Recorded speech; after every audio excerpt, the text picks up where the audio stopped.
Hello, everyone, and welcome back to the Loyal Traitors D&D stream. I'm Drew99, and I will be running the game for tonight. How's everyone doing? Good. I'm All right. confused about my damn sword. So, where Wait, last shield. we left off... Yeah, you don't even know what it's called anymore. It's a shield. Where last we left off, you all had explored the Emperor of the Waves, successfully retrieving the crate that I forget what his goddamn name is, wanted you to get. He doesn't matter anymore. So who cares? Obrick. Yeah, Aubric. And he had a fucking modeled assistant and everything with a pistol. You didn't do anything with him, so who cares? Yeah, we got a house. Yeah, and you guys got a house out of it. Tomand also nearly drowned and then came back like fucking Aquaman, but you know, we're just not even gonna mention that. And there was a lot of Kool-Aid manning through floors. Mostly, that's most of what You'll we be did. welcome there. Kool-Aid manning through floors and being deathly afraid of enemies that are below your level. Yeah, That was spiders. that was the episode for the most Listen, part. I was paranoid, okay? Yeah. Spiders are scary. So Oh wait, so the ship that we raided, it's like sunk and everything, right? I mean, a giant octopus pulled it apart and then Oh, died. So you guys didn't get the flowers from the window that you've made? No, you did not grab the flowers God from the damn window it. you pulled out. No, I into wanted existence. flowers.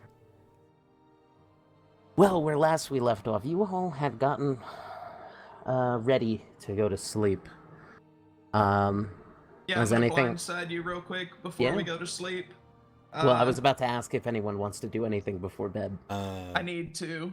Yeah. I'm gonna search out Dayboy real quick, and just ask Dayboy, would you mind coming with me? Yeah, we kind of approach each other at the same. I was about to say the same thing. Is that like, hey, I need to talk to you. Good. I think we're on the same page. I'd also like to include. It's convenient because you were sharing the same bunk. Okay, I good. forgot about that. So we just ran into each other in our room. Yeah. You rolled over and you were like, "Devoid, I need to talk to you." I'd also like to include Hep in this conversation as well. Okay, so you head to his quarters, which are, of course, higher up on the deck. Wait, who is it? Well, he's in the office. Hephaestus. Oh yeah. He's in his office, not in his quarters. He sleeps with the crew, but he has an office for navigation purposes. And he's there. He's drinking heavily. There's something on his mind. Hep, can you spare a moment? Sure, Tom, and I certainly can. I feel like I need to make you aware of something, and I brought the closest thing we have to a holy man, because depending on what this is, we might need one as well. But I'm sure you noticed I'm guessing. some weird things well, happened. I'm not gonna lie to you, but you were very clearly lying to me earlier when you said everything was all right after you showed up covered in seawater with a trident. Yeah. I don't exactly know how much of it I can explain, but the gist of it is I think I was somewhere in the realm of You wouldn't know not that. dead. Oh, No, you would know that. not real. Yeah. Somewhere in the realm of not dead, but probably not gonna be alive either. Yeah. And Yeah. I made a deal with something. There was just a void. A void, you say? What did it look like? I don't look into my really eyes. know. They're gray. They look fairly normal. I don't know what you're getting at here. Anyway, it was just like this black. They look dull, mass. kind of like a doll. But Yeah, it was just this black mass. I was under the water as well. Went after him. yeah, you got a fancy little cloak there, don't you? Yeah, it makes me feel good. Well, I'm not that kind of holy man, but I certainly will do what I can, and I'm sure your fella here can do something. What would you like? I don't exactly know. I just felt like at least What did you agree a couple to? of people should a favor. Oh, There weren't really terms or anything stated. Well, that doesn't Uh, sound like a great deal to accept, Tom. And I mean, I understand that you weren't exactly in a negotiating type situation, but Yeah, I mean, I was drowning, and I really only had time to just agree or die. But I'm not, I'm not trying to get on your case or anything. That's a fairly hard decision to make. yeah, really, I felt like somebody should know, because it's been weighing on me these last hour or two. You hear Shamash hit his knee on the.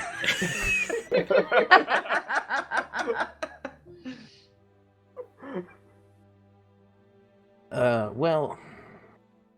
All right. Do you have anything you could do to maybe see what happened to Void, or are you not that kind of holy man? I don't know what your spells are. no, I don't think I do. I don't think you do either. Yeah, not really. You're not that kind of holy man. Yeah. No, I not really at the moment. I'll look into it further to see. What was it? You made a deal with the. Yeah, what did you make a deal with? Like, what did it look like? Did you see anything? Like an eye with giant suckered tentacles. You can make a religion check if you'd like, Beaver. I don't. But You don't have religion?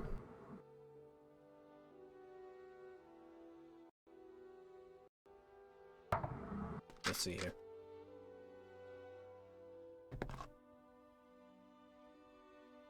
Let's see. 21. It dawns on me. Well, that's the thing. 21 is not good enough. Oh, what? Really? Yeah. Dude. This is Holy the holiest of fucks. So, yeah, you've heard of creatures like that.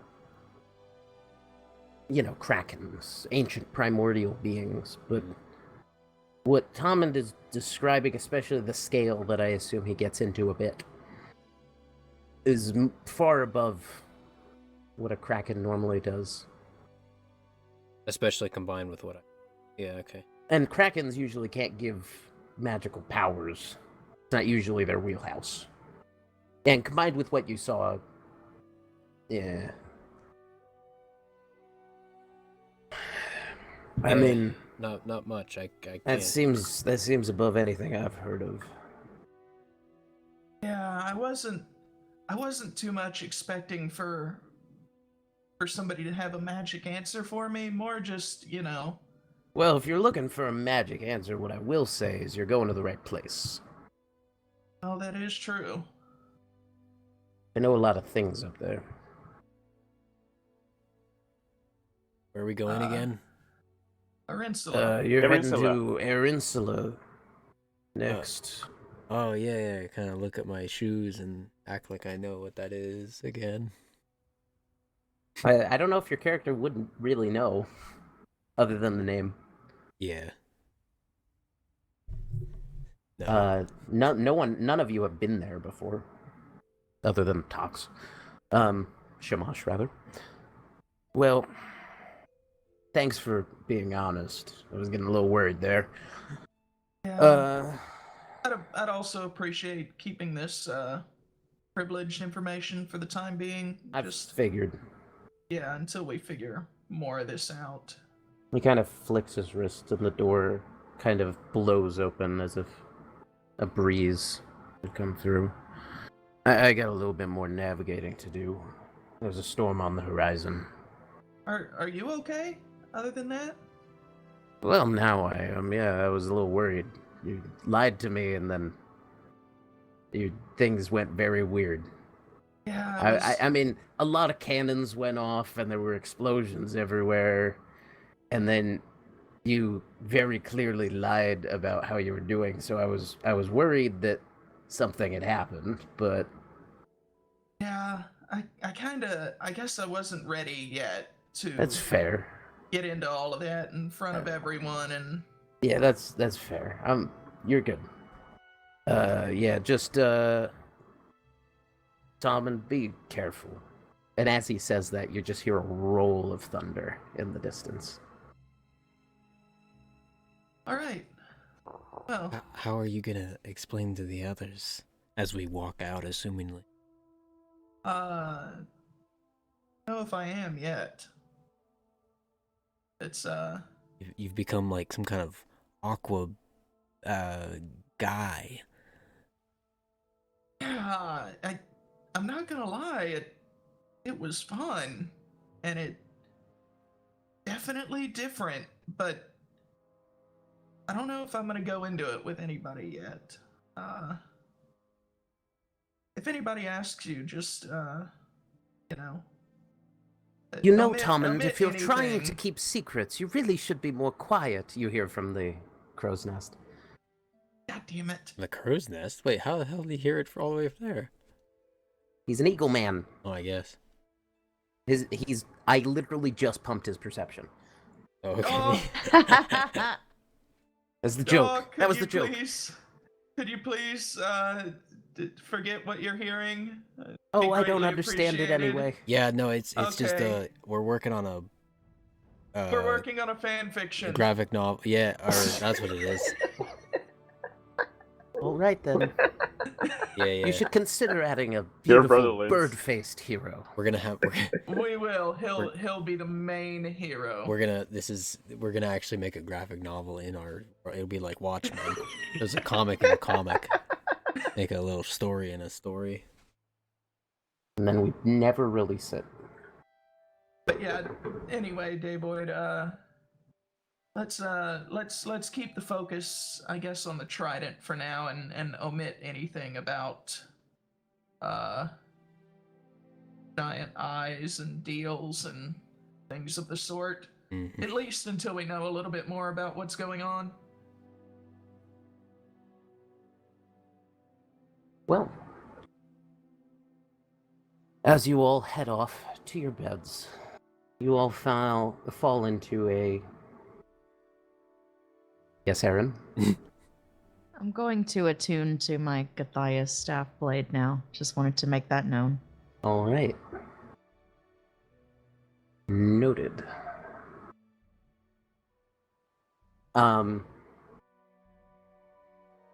So as you all find your way to sleep, some easier than others.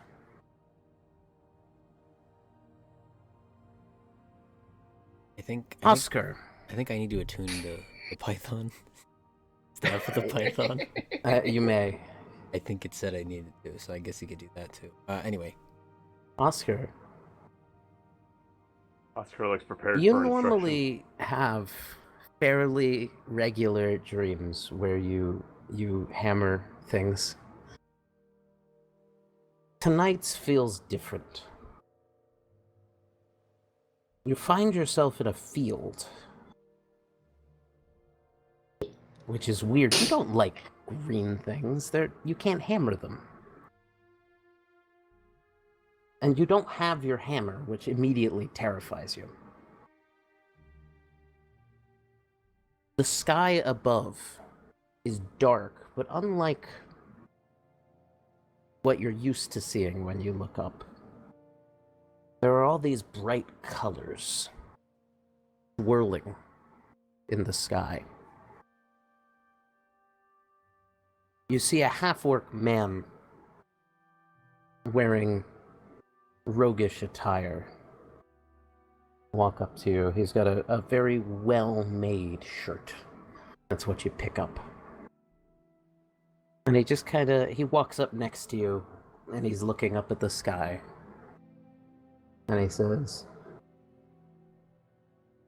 Oscar Braun Anvil, you're a hard man to find. We got word that you passed through Dawnport a few weeks ago. Sorry our paths didn't cross.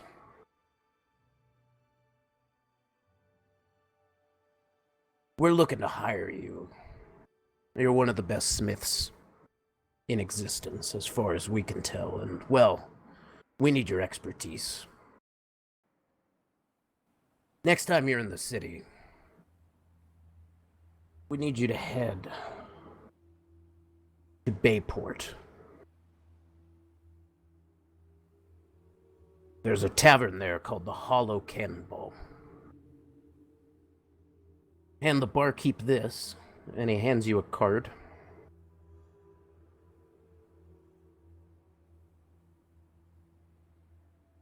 And you'll be able to get to us. My employers are willing to compensate you quite well. Now, make sure to keep this strictly confidential. Aye. What be that tavern called again? The Hollow Cannonball. In Bayport. Or Bayhaven. Misread my own bloody sheet.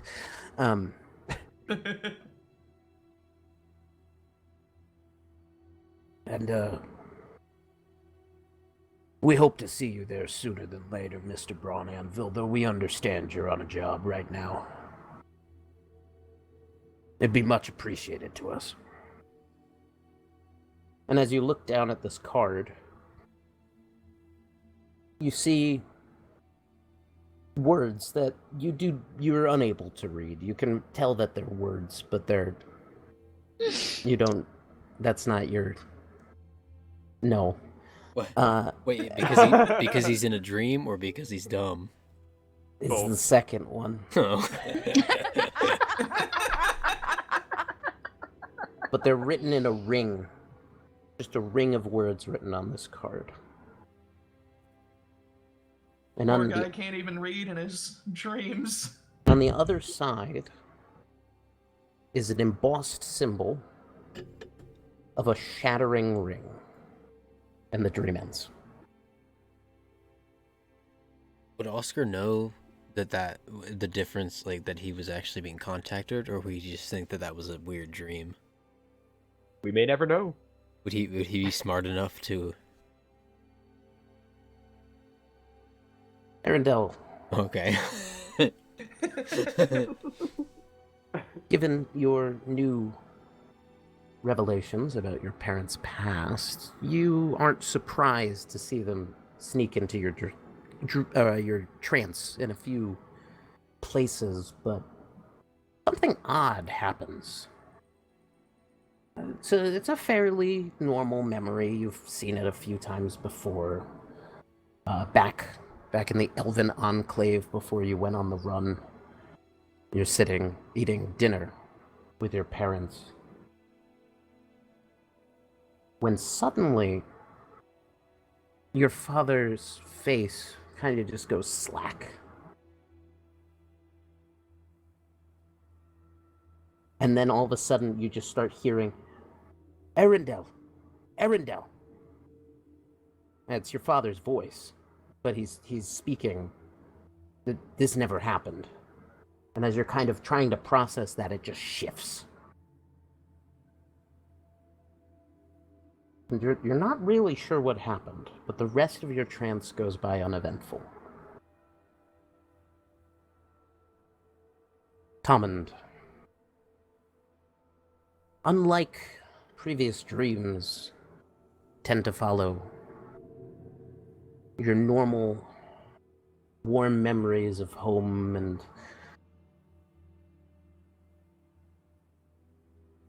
what you're heading towards, what you're trying to get to, making enough money, going back to Dawnport, settling down.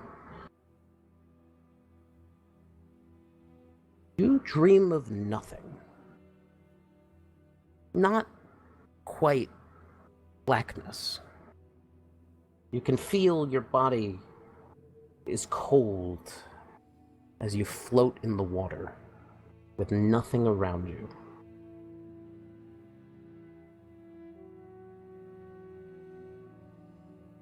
It's weird and kind of uncomfortable just how comfortable it feels. Devoid. You find yourself back again in a void. And once again, as you look down, you can see your body. There's only one thing left, what looks like a mirror or a window, straight ahead.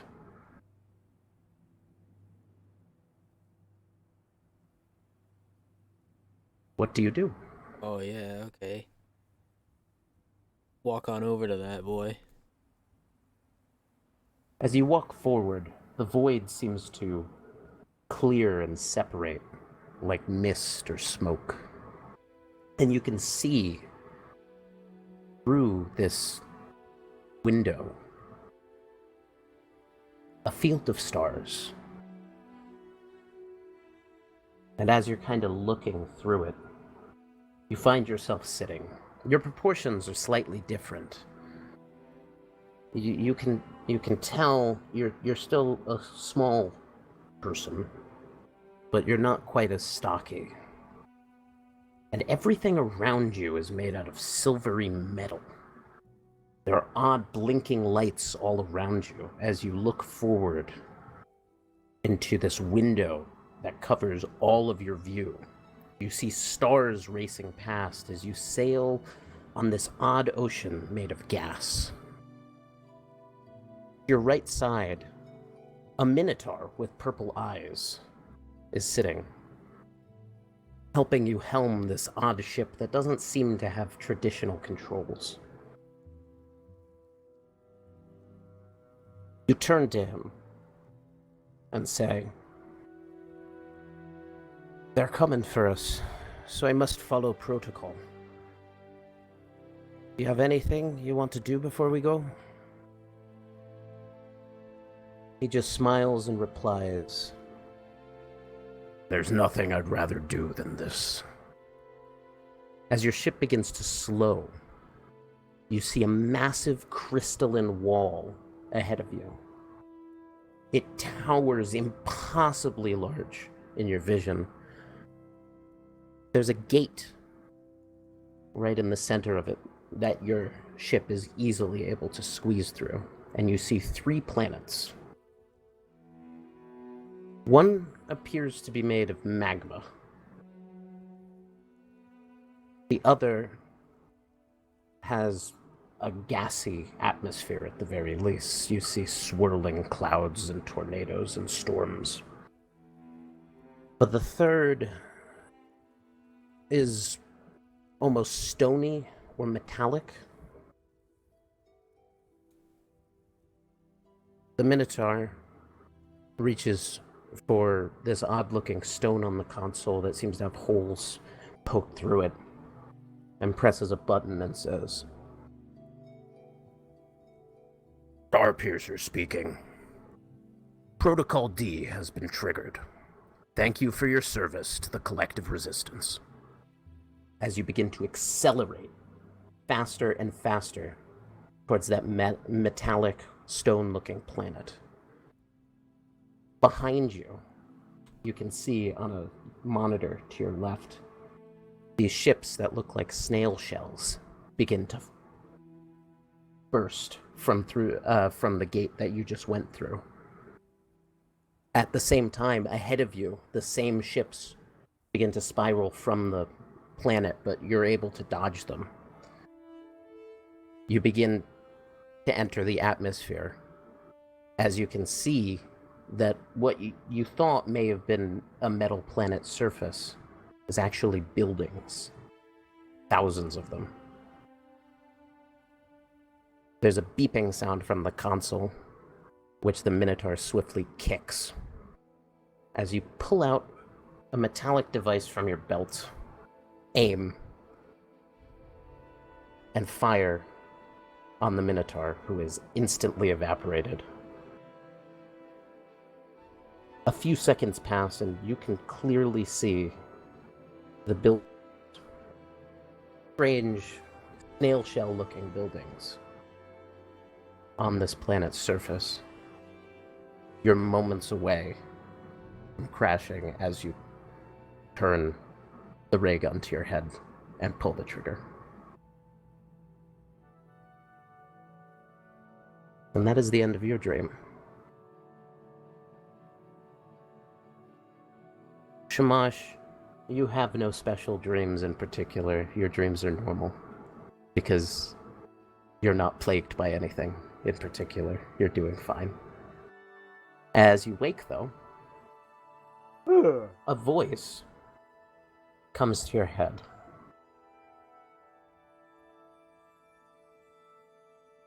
Shamash, this is Archmage Stefani Buscemi. It's good to see you're heading this way. Just make sure that you get to the port in the next couple of weeks. We're doing some changes to the security, and I don't know if I'll be able to get your friends through. Try to make it there fast. That's the message. Step on the gas. And you go about the next few weeks doing what you wish with your time. If there's anything in particular you'd like to try to get done during this time, you may. But if not, I will need someone to roll a 12-sided die for me. I'll roll. Anybody have anything they want to do Yeah. in this time? Draw some pictures. Holy I shit. will search my pockets for something I feel like I should have received in a dream. Yeah, you find a card exactly like you remember it. You still can't read it. I adopt an aura of being freaked the fuck out. But tell no one. Until no. Alright. I rolled a 7 for you. 7? Alright. Yeah, and you are not... It was like rolling back and forth. And you're not Where am I harried on your trip to Aerinsula in particular. Common, for a few days after your conversation, you're taken off of the rotation for helming the ship. And your dreams continue to be cold and dark and oceanic in nature. Arendelle, you're not contacted again at the Void. Your dreams are the normal Void you're used to. Nothing special seems to come to you over the next few days. Oscar, you're having trouble remembering the dream after a few days, just kind of what you're supposed to do now. But you feel like you should be practicing your smithing. Let me hammer this side of the ship. Yeah, how are you gonna do that? Well, there's metal kind of parts to the ship where they do woodworking and carpentry. So you could probably do it around there. Maybe not lighting anything on fire, but just practicing your swings. Shamash definitely understands what he's feeling first, but about half a day before you get to the docks at the island known only as Port. Anyone who has any kind of spellcasting gets a very odd feeling. Isn't that like all of us except Rourke? That is correct, yes.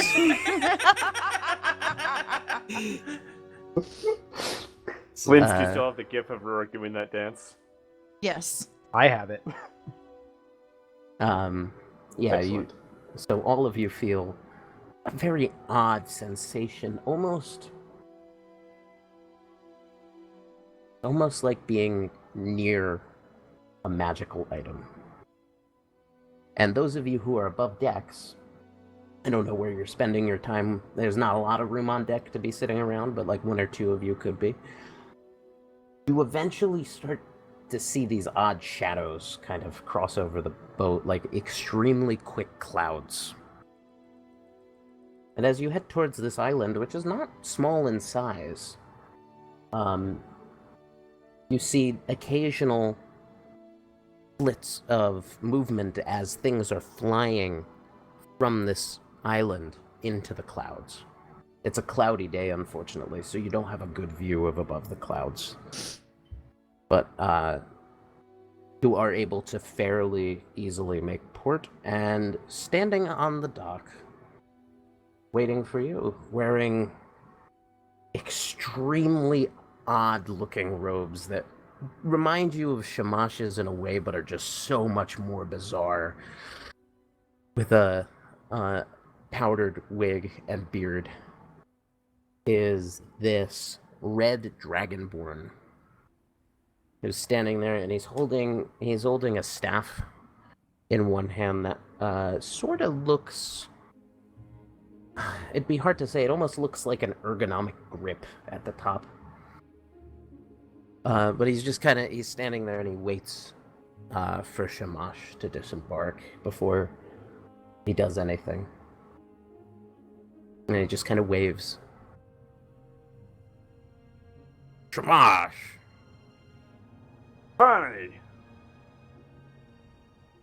As you see your master, Stefani Buscemi, of course, in front of you. He'll kind of walk up to you guys and he'll look you all over and say, "So, Shamash, this must be your companions, yes? Yep, this is the group of misfits. What are their names?" Let's see, we got Arendelle, we got Devoid, Tomund, and Oscar. Ah, I went German there. you didn't. I did not know you were studying Goblin, I think. I think it's Goblin. I don't remember what the analog is. Anyway, well, it's a pleasure to meet all of you. I am Archmage Stefani Buscemi. I'm in charge of reformment and performance here in Aerinsula. Is there any particular shopping you'd like to get done while down here, or are you going to wait for the main city to do that? And as you kind of look ahead, this could be a city. Like, not a great one, but like, what's just on the ground right here could be a city. You see, like, probably a couple thousand people down here, shops and stalls everywhere. There's a few boats in port here. Is there any shopping, or are you guys just chilling? Just want to see the main city? Shamash, where should I sell things? Yeah, I was Should trying to remember what do we What have to she sell. sell things? He could sell them up there. It depends on what he's trying to sell. Magic items would fetch a good profit above. Less magical things down here would probably be better because they'd sell them to the sailors. Oh, what are you trying to sell? I've got a couple of things I can sell around here. I've got a sack of rubies. Stuff like that could be used as spell components would be better to sell up there. I think pretty much everything I can sell up there. I've just got a few things. You've gone meta. I have a couple of short swords I could probably unload down here. Yeah, if you've got let's- conventional let's- items, it's probably best to sell them down here. The commoners. Yeah, Let's I've start just down here while we're down here. kind of been carrying them forever. Well, while you're here, if we're gonna take a little bit of time, have you told them about the attunement thing? I have not. Part of the magic of this place is, well, there are certain abilities given to those who are within the city. So if you'd like to take some time and attune to the city itself, like a magical item, which I think, judging by your motley crew, you have some experience with, now might be a good time to do so, so that you have your ability while you're up there. I will certainly do so. And while we're walking around, I am also just passively trying to train Jerry to accept me as a mount or as a rider. Okay, roll an animal handling Um, check, which is a wisdom. Yeah. Wait, what? Who's Jerry I'm again? I'm Yeah. hoping, that is the mastiff he put into existence, the one that didn't drown. Yeah. Well, that's gonna be a 0. Huh. This dog sidles up next to Arendelle. I brought you into existence, you bitch! I'm gonna What's it? reach down and give Jerry a nice scratch behind the ear. So- Hey, boy. Like this little baby man trying to ride a dog like a horse. It's mastiffs Booby. can be used as mounts for small folk. Booby looks over at him and gives him a Yeah, in that's- bear, like a nod of some. There's no magical connection. That's another I good. mean, I can command you, but you still. Oh, you're a bitch. You're just mad because he came to me. That's another good fan art. Just She's collecting elf. animals. Yeah, just this elf woman I'm surrounded going by.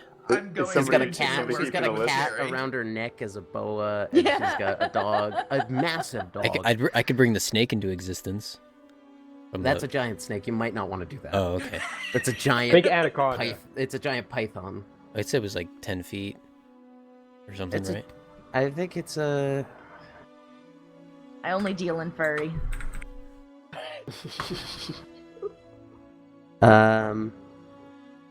Giant python. It's a huge beast. So huge means Oh, okay. Like the size of the dragon right now, or bigger. no bigger. Bigger. Oh, Huge. okay. Huge would be a 15 by 15 foot tile. Oh, that'd be good for like if there's The like size of a fire giant or a treant. that'd be good for Second- like there's like the a s- second largest size category in the game. Oh, okay. Yeah. Technically third because there are colossal, but colossal you don't give them a tile Yeah. because they're bigger than the map. That's actually what it says in the book. Yeah, that'd be good for small rooms. Just throw the stick in there and it like crushes everything. Oh dear. And probably also I- dies in the process. But Just All right. So about this attuning to the city. How yeah, do what we do what that? what is You that? just wait. for? You just you Oh, can kind of okay. feel out to this. You won't feel this odd magical disturbance, except Oscar, unless he tries to attune.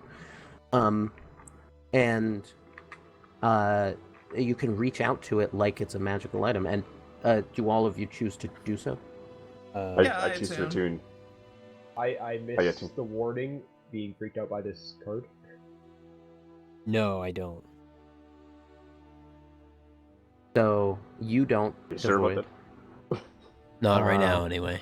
I'm trusting Oscar, that are you? So Shamash was that a will- no? Yeah, that's a no. Okay. So Trusting Shamash, Shamash will tell me if there's something bad about attuning, so I trust him. Shamash, Hammond, and Arendelle, while attuned to the city of Aerinsula, you can ignore the concentration requirement on any spells you cast, and you gain the ability to cast the fly spell without expending a spell slot. No concentration required. You regain this ability after completing a short rest. And since you are considered an apprentice mage, Shamash, You also ignore the verbal, somatic, and any consumable material component that does not have a gold cost. And you gain the ability to cast the Misty Step and Dimension Door spells without expending a spell slot. You regain this ability. Oh, so this is fast after travel. Completing a short rest. Not quite. This is short range shit. Yeah. This is more transport. You'll see why. You get around the city. Yeah. So, what are you trying to? How many swords are you selling? 2. Arendelle? 2 short 2 swords. short swords. Yeah.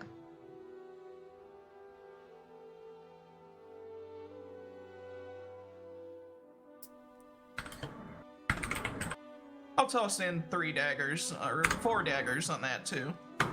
Okay, short swords and 4 daggers. 4 daggers. So 10 gold per short sword is the default cost. I don't know if they'll give you that yet. They might for the bulk, and then 2 gold per dagger. Roll persuasion, Arendelle.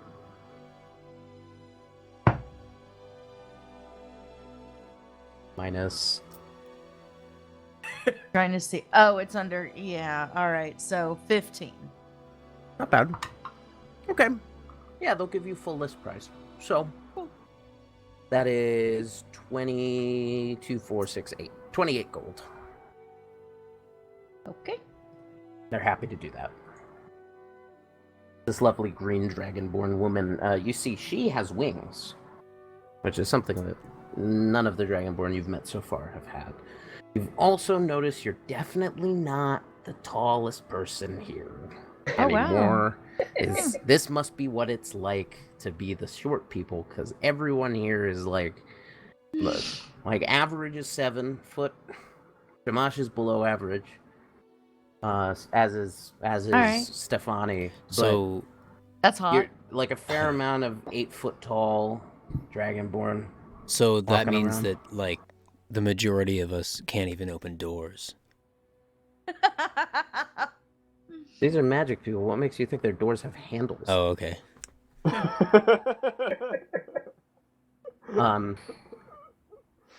As you're all sitting there, Stefani is talking to Meepo, and he goes, now, you took a little bit more convincing to allow into the city just because of the circumstances of where they found you. But it's all been cleared. Don't, your dragon, she's fairly well trained from what I've been seeing. Right? And Meepo's like, yeah, she seems to listen to me pretty okay. Sorry, what you've been seeing? Oh, yeah, I mean, it was only fair if I was going to send Shamash into the real world instead of having him sit around and, study. That I keep an eye on him to make sure he doesn't die or anything. So I've been keeping an eye on all of you just in case you guys decided to swing by. Need to get, background checks. What all of you seen? Anything weird? A lot of explosions seem to follow you, and that one's pretty dumb. And he points to Oscar, who's staring at his shield. What, did you see me pissing off the side of the ship? Not in particular. I mostly focused on making sure Shamash was all right, and I didn't try to pry, other than making sure I had a decent idea of who you were. You all seemed on the up and up. I was watching a little bit more at the beginning, and because, we're actually fairly anti-religious, but here, but the whole Tiamat thing, we just had to be sure, because you found him in a cult of Tiamat. We just wanted to make sure the little one was all right. You'll fit in fine, though, little guy. There's a lot of kobolds up there. Oh, all right. I've never met another kobold. Well, I bet you they've never met anyone who has their own dragon. I mean, come on, that's pretty cool. All right. What? He's never met another. You mean like outside of? Well, his outside kobolds? the cult, I would imagine. Well, yeah. I mean, they don't I was about count. to say, I've hated I've all never of met them. another kobold. Like, okay. I hated all of them. They were all very mean. I understand that. Yeah. All right. You seemed a little down on your luck. Well, are you all as ready as you want to be? Sure. Let's head to the staging grounds. And you walk over. Fights! He pats you on the head. Actually, he has to bend over a little. At the staging round, not the duel ring. You see this. He kind of walks you to this grassy field that kind of looks like it's been shelled out to begin like a quarry of some kind. And he kind of looks around and goes, all right, let's all stand there. And you all stand on this patch of grass. About 20 feet across. And he stands in the middle and sticks his staff right into the center. He says, now I have to warn you. It's a long fall, so try to stay on. And you just see he kind of runs the back of his finger along the top of this odd-looking, like kind of ergonomic grip. And you see these runes begin to glow, and you feel it's like when an elevator starts. Oscar, hold on. You just feel it start to move. And as, like in time with him moving his finger, the island begins to float. And then like a joystick, he pushes it forwards, and you shoot off into the skies. Now, all of you, except for Shamash, have never experienced anything quite like this. Most of you have never even flown before. Acrobatics Oscar's check. planet No, surfing. I drop my luckily, shield and Platform sit on surfing. it terrified. luckily, he was fucking with you Oh. a little bit about the falling off part, which he'll explain later, but it almost feels like gravity is localized to this island. You could probably Super Mario Galaxy your way around it if you had the mind to right now.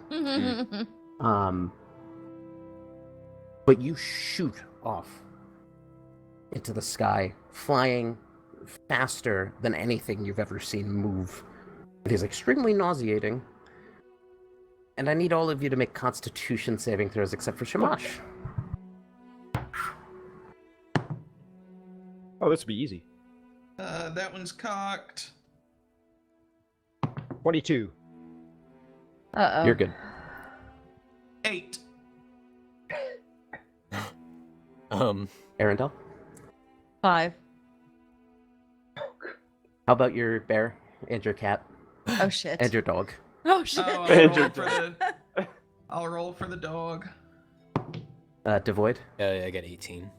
Okay, you're good. I need to look up the dog real quick. It was last game. I need to save this. Booby got an 8. Mm-hmm. And Rika got a 16. Okay, no cat vomit. However, The dog got a 15 plus whatever. But 15 was the base roll. that's probably not going to get much better. Possibly could get worse. I actually don't know. Mastiff. +1.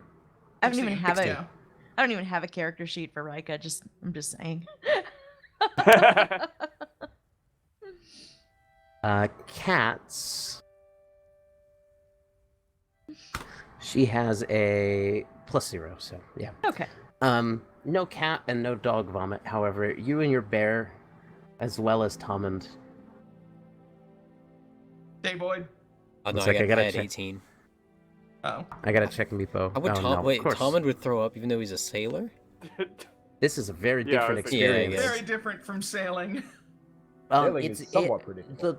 The view, if there was a way to describe it, it's very much like the flight controls in Elite Dangerous. And he is definitely trying to get this reaction a little bit. He's enjoying having new people to show. But after you, your bear, and Tomand have puked over the edge. And he waves his hand, and you watch as it all disappears. It goes back into your stomach. That's not quite how prestidigitation works. Oh, I was about to say prestidigitation. You sail through the clouds, and he says, "Well, ladies and gentlemen, may I present to you Aerinsula." And as you fly over the clouds, you see a massive city, thousands of islands orbiting this massive island with two huge mountains on it. Towers poke out of these mountains as it seems to be slowly rotating on its own as the other islands shoot through the sky on odd orbits, almost like if you were to expand what an atom looks like. They're on these odd orbits around this massive island. And you can see there are islands that are big enough to hold a house, islands that are big enough to hold many houses, and smaller islands that seem to barely be big enough for a person to stand on. And as you kind of fly through, you watch as he kind of... He's definitely messing with you at this point, as he kind of just barely misses one, just barely misses another. And Shamash, you can see he's navigating you towards... what's it called? Labyrinthius, I believe?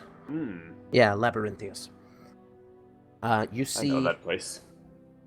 You see he's navigating you towards a modest-sized island with a windmill on its back that's glowing with arcane runes. And as you sail down towards it, he says, "All right, so on 3, everyone jump. 3.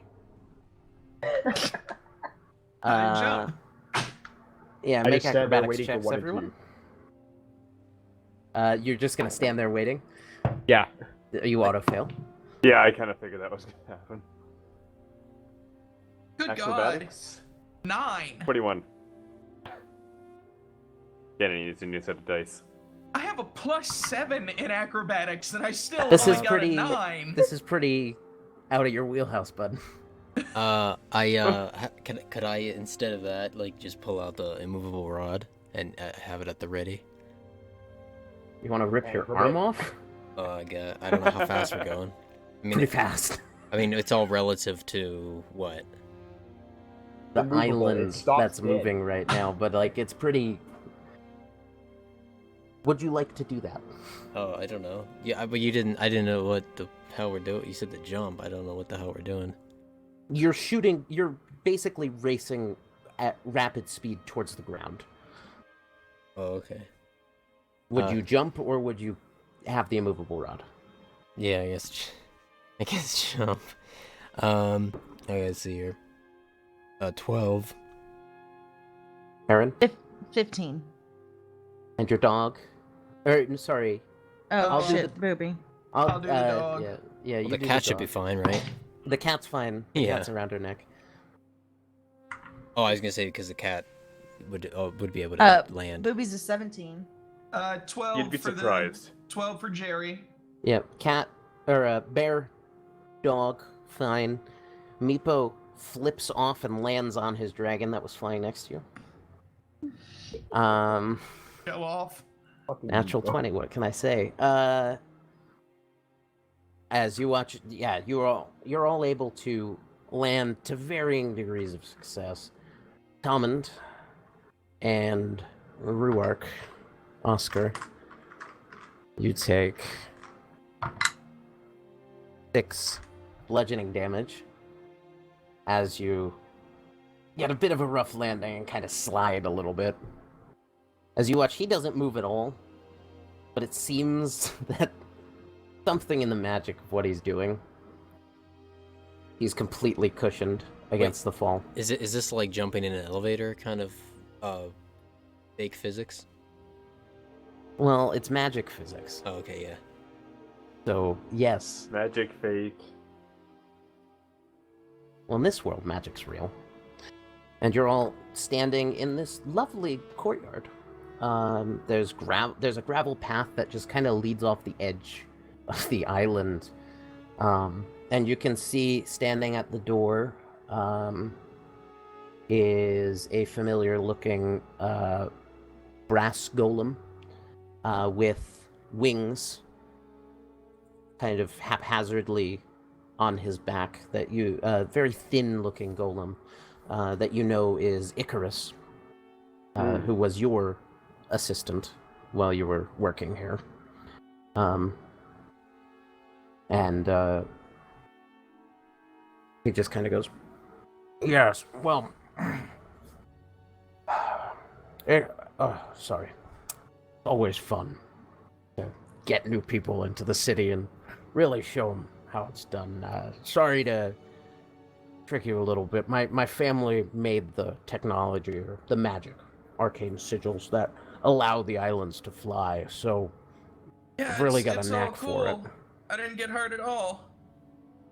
Oh, you're fine." And he kind of waves his hand.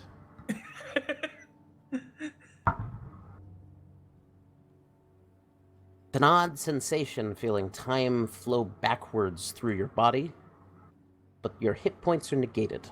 So it hurts again. It reverse hurts. He feels the initial impact again in reverse. Yes, but then all of a sudden he feels fine. Yeah. Oh god. Does that apply to me as well, or am I too stupid to say anything? I think you're too stupid to say anything. Okay. You've also got enough hit points where that much damage doesn't really look the same. Yeah. Like stubbing a toe. Yeah. Paper cut. The difference between 1 damage on you and 1 damage on Tommen is like night and day. Yeah. So 6 is about the same. And he kind of goes, "Well, welcome to Labyrinthius. This is my laboratory and office. And this is where Tommen had most of his post-college education. Tommen did. Not Tommen, Shamash. My brain is fucked right now. Give me a moment. This is where Shamash had most of his post-college education. If you'd like... I didn't even notice that one. Yeah, I didn't either. If you'd like any drinks, food to refill your stomachs, if any of you haven't attuned yet, it'd probably be smart to do so now, considering you're gonna want to get off of here, and I've got other shit to do with my time. But why don't you come in?" And he kind of goes, "Icarus, why don't you send a letter to... Oh, well, we shouldn't do Lysander. Romulus, maybe. I just had lunch with Romulus. Fuck it. Why don't you send a message to Romulus?" And he kind of scrawls something out and hands it to this golem, who kind of nods, and there's a really loud creaking noise as he does so. And you watch as it just kind of walks off the edge, and it's not flying, more levitating in a straight line. He goes, what have you guys been up to? I've only seen 10-minute snippets at a time, every couple of minutes, or every couple of days, and it's not always clear when things start and stop, so, sometimes I'll scry in and your guys are in the middle of something that I had no context for at all, and it's very confusing." And as he says this, he's kind of tinkering with glasses. "So, did you want anything? Sorry, I'm getting off topic. Drink? Food?" Ale. Ale. We could have dinner, I suppose. Yeah, what time of day is it? I mean, we have It'd be yet to getting actually towards the latter half of the day. This would be closer to like a Thanksgiving dinner type time than a yeah, okay. normal dinner. But Yeah, we haven't had a meal, the proper meal together yet. I don't think as a party since the very first night we were together. And especially since we got onto the ship. Yeah. Yeah. Presumably. Arendelle speaks I the wouldn't truth. tell Mert that. That's He the might point. kill you. Yeah, presumably though. I don't know. Level I 1 I mean, together. barbarian. Mert's a fantastic cook, but I don't think any of us ate together. We didn't really Alright, well. care to have a family meal. Let's see. So Family. Ale, kind of grabs one of these odd-shaped jugs from the wall, and he, ale. And you just hear this odd sound of filling liquid from the inside of the jug. Here you are. That'll do, what's it called?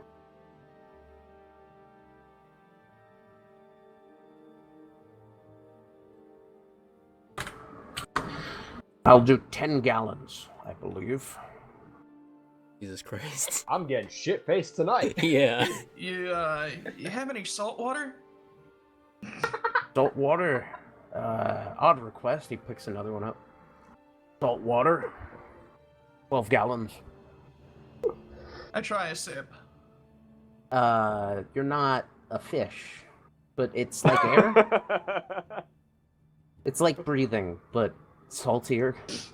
How about some wine? Yeah, the second thought, I'll do that too. Yeah. Wine. Thanks for the Wine. salt water, though. Sorry, those are only a gallon each. It's a little more complicated to get good wine. Devoid, Shamash? you want anything? Oh, They can do acid, poison, beer, honey, mayonnaise, oil, vinegar, fresh and salt water, and wine. So, And if Take you your drink pick from mayonnaise, I those. will judge you. who wouldn't want to drink 2 gallons of mayonnaise?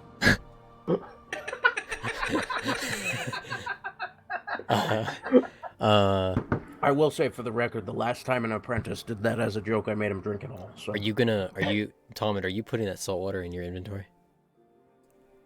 I don't think I can. I mean, I'm not gonna try and steal his magic Yeah. jug, and I don't have anything to contain the salt water, so Oh, okay. no, I'm leaving it. you could pour it into the Breathing bag of but holding, salty. but that'd be a little funny. Yeah. How'd you get it back out? I'll tell you what, In just for the handfuls. shit of it, In I handfuls. know I've, yeah. I It know uses I've up taken, space.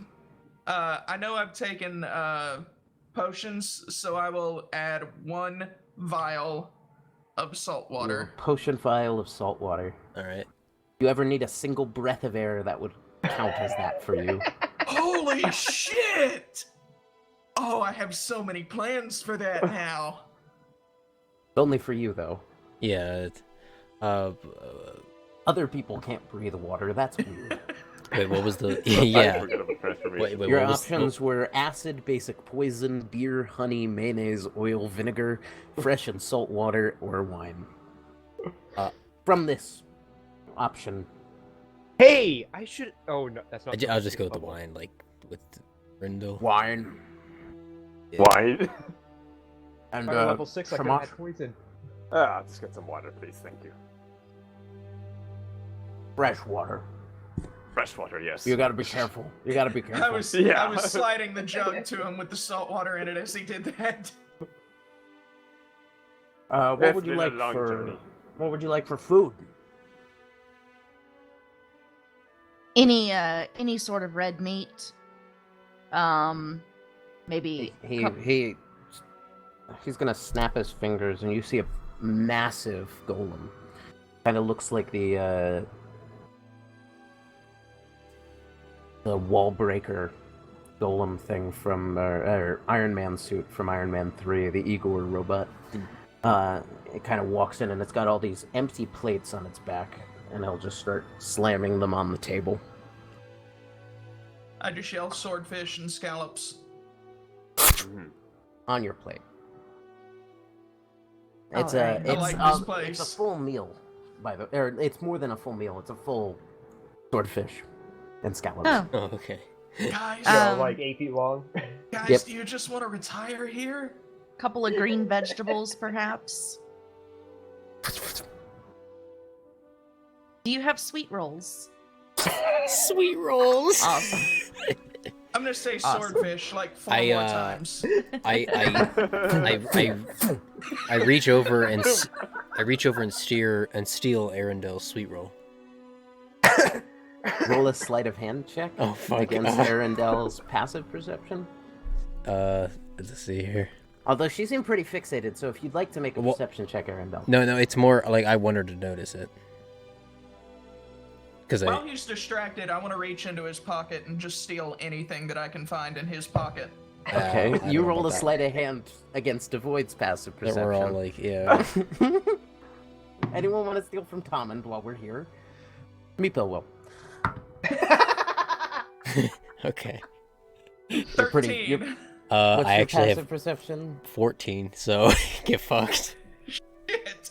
Kind of just Alright. like. Oh, is that what you rolled against me to steal my sweet roll? No, that was Tom. That was Tom and trying to steal Yeah, from me. he's Okay. being No, obvious I'm with you. no for you. I want you to notice it. It's like because someone stole your sweet roll. Or Oh, tried okay. to. I'm gonna reach over and knock Devoid's wine into his lap. Oh, okay. We're It doing pours for a while because there's a gallon in the jug. Children! that. No, that's Children! kind of stop that. I don't Yeah, want you're I don't want able my pants to stop be it. red too. Anyway, yeah. I'll grab Tommen's hand and just kind of like hold it. Tommen, Out how of my does pocket. how does a Gently. 26 do you? Yeah, fucking of course, my passive. What do you got? He's gonna What do you beat got my in your passive. pockets? What do you got? I've got Who's a lot shopping? of shit. Is he reaching into the bag of holding or just into my pockets? Oh, he could really do either with that roll. So let me just look through your inventory and I'll tell you what to cut. God damn it. He takes your clothes. This You're is actually- Skyrim. The You're ones actually gonna have to wearing. go this time pretty quickly because of her problem. What? We'll try and do a. Oh. I'll try and wait for. I'll see how. Maybe we can make it break. Then you'll have a mess. Oh, the dogs. Luna's a little bit sick right now. Ooh. Sick dogs. Bad. He'll grab. He removes your testicles. Is the brass ring that never tarnishes separate from the ring of protection? Yeah, the brass ring that never tarnishes is just a keepsake. Yoink! He stole my backstory keepsake. Okay, I don't know. I remove it. Yeah, you have no idea. What is your passive perception? Mine? Yeah. 14. He puts it back. He's a good character. He's just curious. So as you're stacking swordfish on top of your Ruark, what do you want? Or Oscar, what do you want?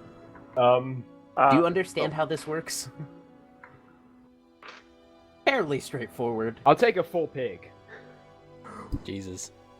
With an Are apple. you gonna with, eat that, Oscar? with an apple in its mouth. Yep. We talking like 80-pounder? It's a big I mean, fucking a pig. full pig is gonna be a couple of hundred So the pounds. thing is, these food items look like your mental image of the food item more than anything.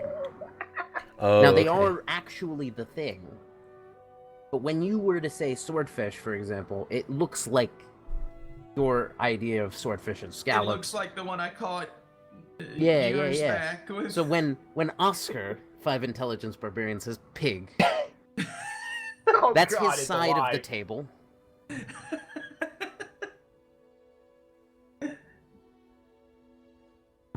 He's Stefani is gonna pull one and he's gonna go wine. What haven't I had in a while? Rack of lamb.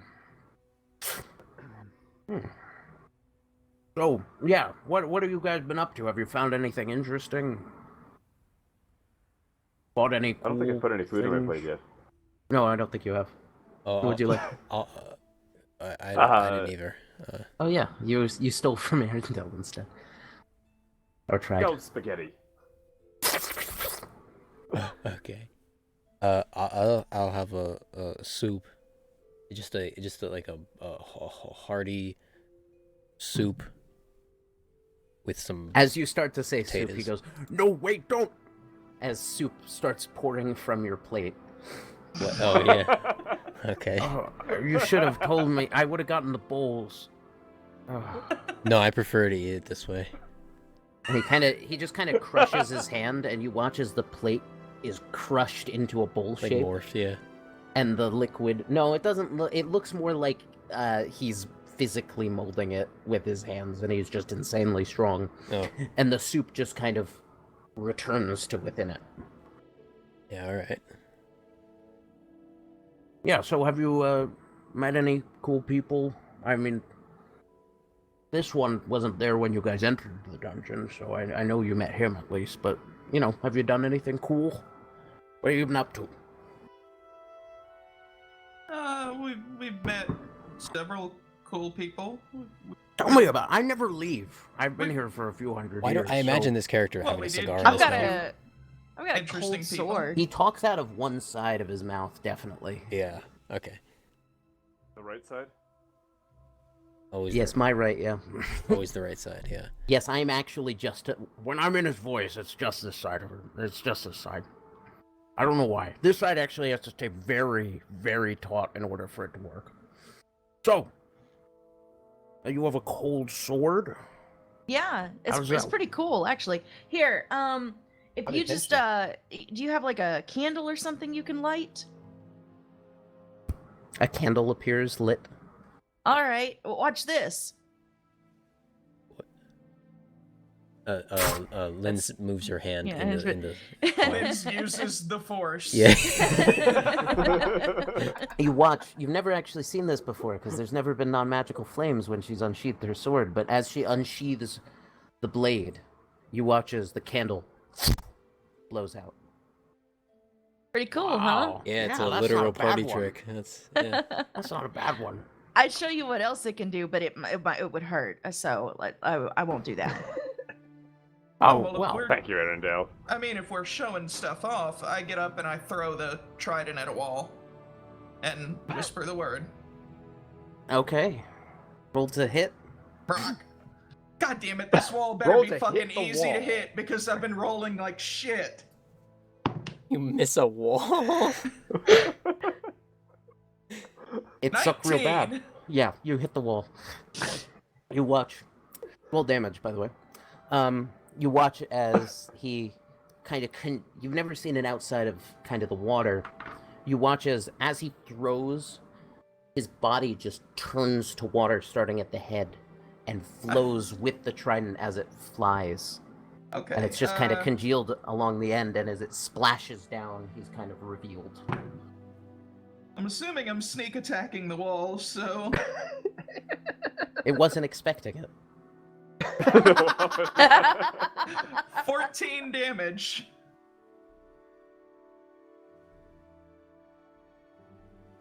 Whoop. Wait, Try lost- again. lost your voice yeah, there. we lost all of that. Yeah, you're muted in TeamSpeak. There we go. Microphone appears to have unplugged itself. Give me... Wow, that's pretty impressive. I got this. How big is this room? Out of character. How big is this room? 20 feet. Like, just 20 feet by 20 feet. okay. Yeah, I got this. I got this staff, but I don't think. It'd Oh, be a I've good seen idea. one of those before. Maybe not in here. Yeah.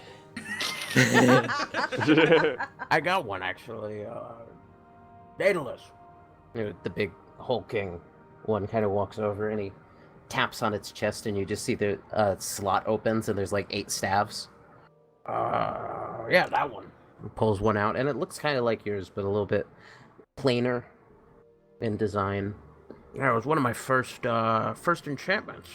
Not a bad one. It works pretty well. That was a long time ago, man. 300 years? 400.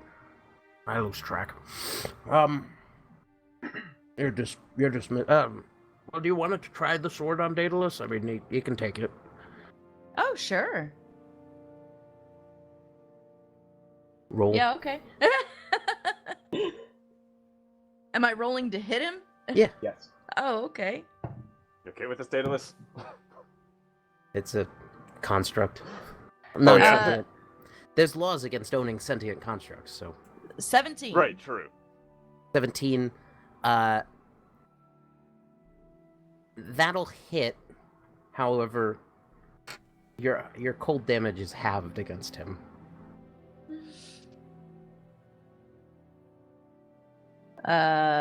So damage? Mm-hmm. Well, balls. That is... Okay, 6. And then the cold is 6. Reduced to 3. 3, yes. So you kind of slam the sword into him, and you watch as a few ice crystals form on his chest before turning to steam almost instantly. But, I mean, it's Not sometimes bad. it's more impressive, but you No. get the idea. Yeah, I have the general gist. Oh, cool! I throw my Star Mail Striker at him. got it. Oscar, no! He kind of ducks. Roll to hit.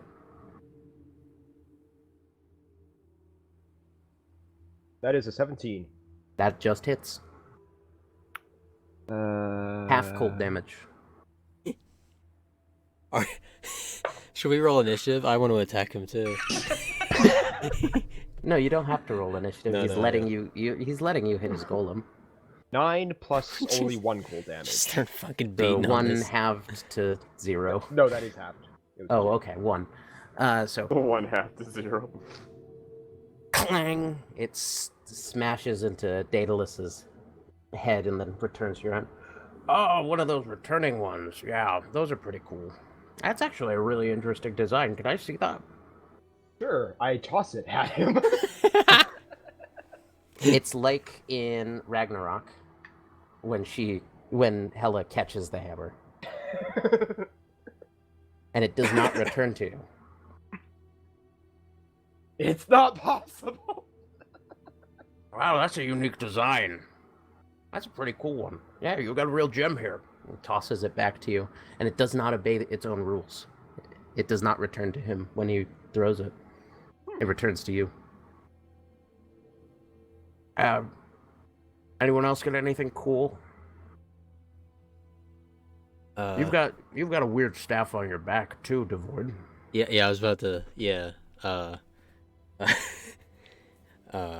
Wait, which one?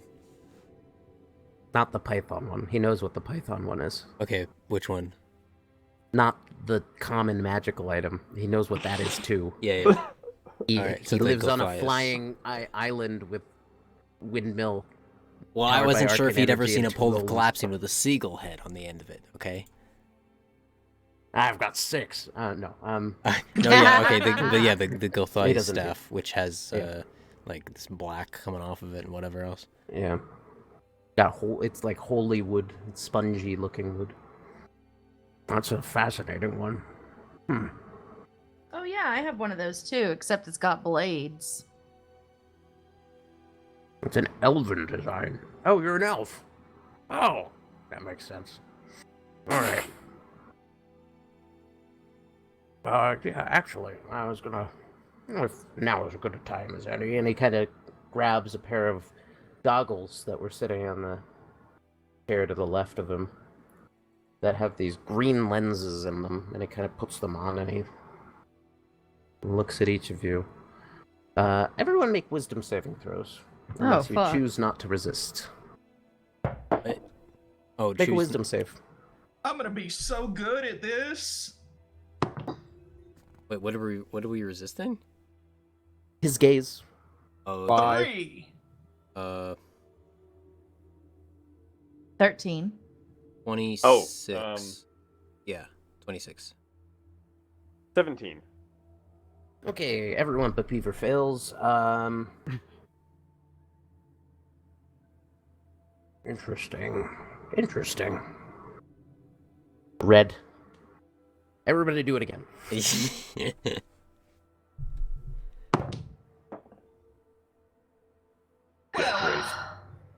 4. 11. 7. You two are backwards. You should say Rorik's first and then Linz's. Okay, I can't do basic math. 19. All right, everyone fails this time. Fuck. Good. Interesting. And then yellow. And one more time. 19. 14. 12. 3. I picked the right stat. Fuck. Fucking 14 plus 8. God damn it. I can't. 22? 22, yeah. Okay, everyone but Beaver again. Alright. Okay. I think I have a bit more insight now. Do you trust these people, Shamash? Mostly. I mean, Oscar sometimes throws his hammer at funny things, but Can they be discreet? Can you can you shut up the people who aren't as discreet? I mean, I can hit anybody who wants to say anything. I don't know if you're asking me, but I'm asking in general. I'll Just take make any Devoid and excuse to hit Oscar people. leave the table. yeah. Huh? I don't think Devoid is in danger of telling anyone anything. He's got other fish to fry. I think we can control Oscar. I say that as he says that as I bite into a piece of the One of the almonds. swordfish? Yeah, one of the One of the 4 swordfish on the table.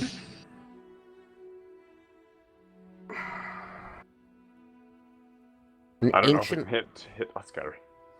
an ancient tome appears at the center of the table. It's locked by 8 different locks along the page side.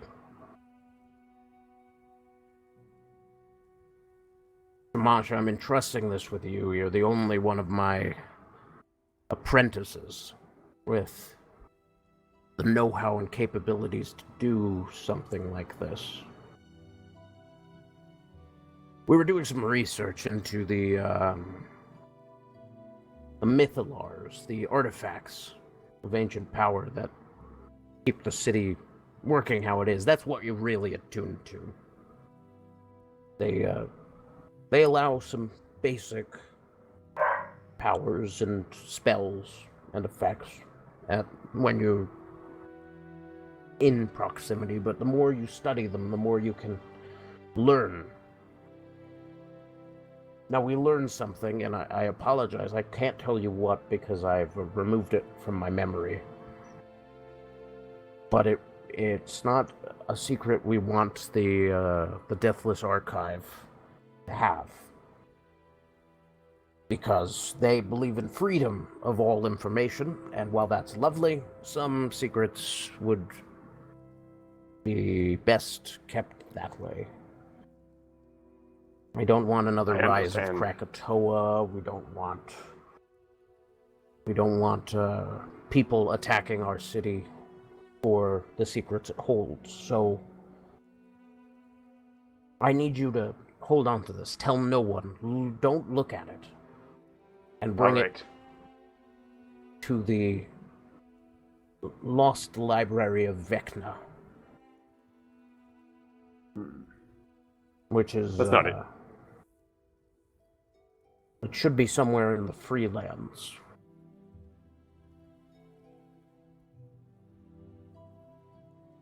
I can point you That's there. somewhere in the map. What? That's not. That's somewhere in. That's not in Aerinsula. near where you're going. It's the Lost Library of Vecna based on the conversations you previously had about this location, because you've talked about this before in passing, just about it existing. If you pull up the map of the world,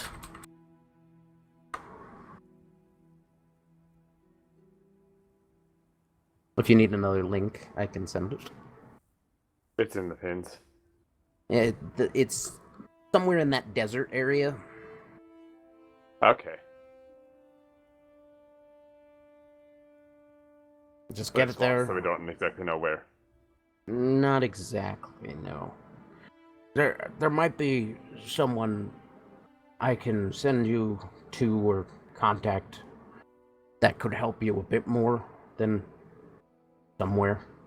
But I'll need some time. I'll contact you.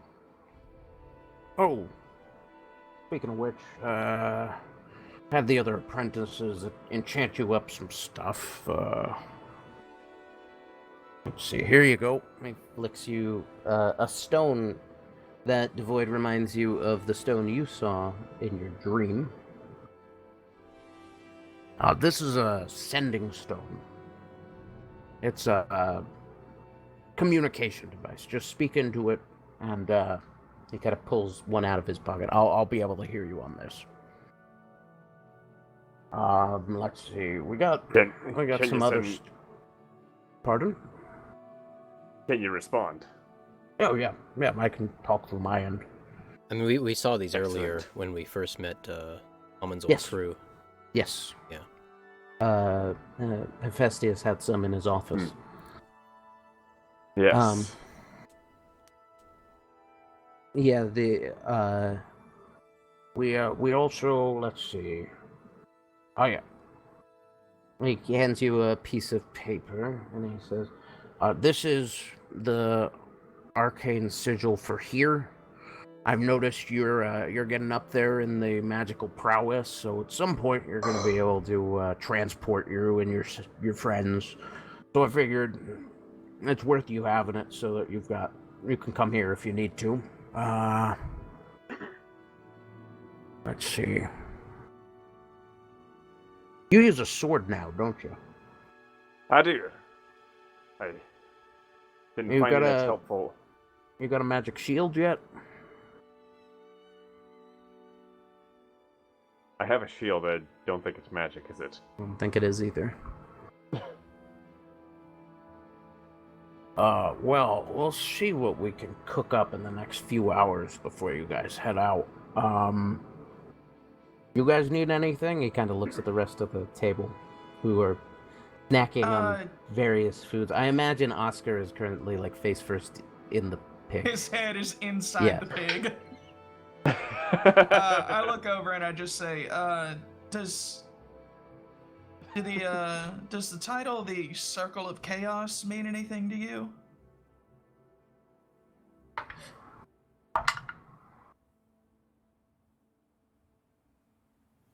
Relatively new cult. Unknown origin, unknown purpose. Why? We've encountered and subsequently killed a couple of their operatives over our travels. Okay, this is what I was asking for earlier when I was asking for stories. I mean, come on. Oh, we killed a rat with Sorry, using it's- the other rats as the distraction. If you want some stories, Fascinating. yeah, it's I not. haven't seen Arendelle, a you rat have in... the pole of collapsing. I do? Yes. Okay.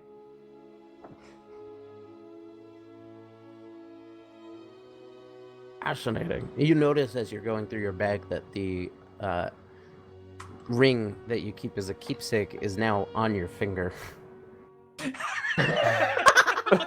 Fuck.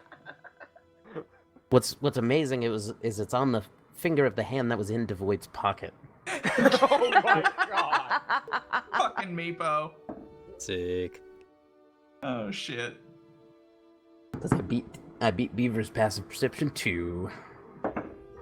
Oh yeah, okay. I beat everyone's passive perception. He rolled like a 24 for the replacement. What was it? The cult he was going on? Yeah, they're a relatively new cult. They've been giving you some. Well, you've killed a few of them. Yeah. hmm. I also have these two apples, if you would happen to be able to identify them. One is white and withered, and then one is pristine red apple. He kind of snaps his fingers, and they both fly into the air in front of him. And he grabs the goggles again, and he flicks through the lenses until he gets to green mode, and he's like,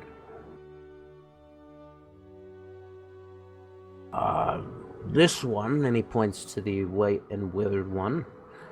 This one appears to be some sort of receptacle for life energy. This one takes it, I think. You think? Oh, that's odd. They're in flux. Whichever one is eaten first is the receptacle for the other. I believe. So you could take life I've never from somebody? seen. It exploits potential timelines. For as long as they normally would have lived in the average of all the possible futures, you gain that many years.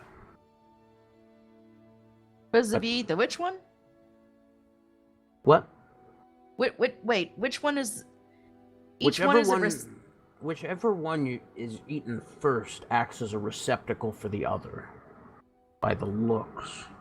So you could use this one to take life, and this one to give life, or to remove life. So essentially, what you're saying is Whichever someone... one's eaten first is going to be the good one. If you're talking about Okay. killing someone is good, I suppose. These are very odd. Where'd you get them? That was our last encounter, with a druid named Krell who had stole a ship that we were tracking. It was in the Soul of cargo. Winter? What's that? Or Emperor of the Seas. Yeah, we saw that Yes, listing. Emperor of the Seas, yeah. That was listing near our near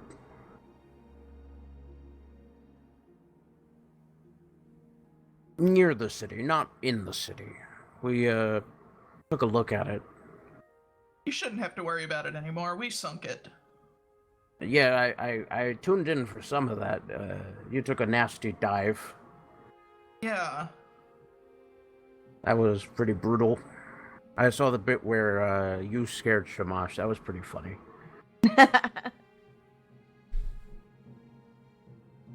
I'm glad that went well. I wasn't able to watch the end of it all. It worked out okay. Good. What about I just want to make it known that I have been passing table scraps to Booby, Jerry, and Rika this whole time. Shit. Right. I Rika was has just been about to say that I've been feeding Jerry. Rika has been eating the swordfish, and Booby has taken quite a lot of the red meat available, and Jerry has also eaten some of the red meat. Already. What do you think about this? I pass him my light hammer.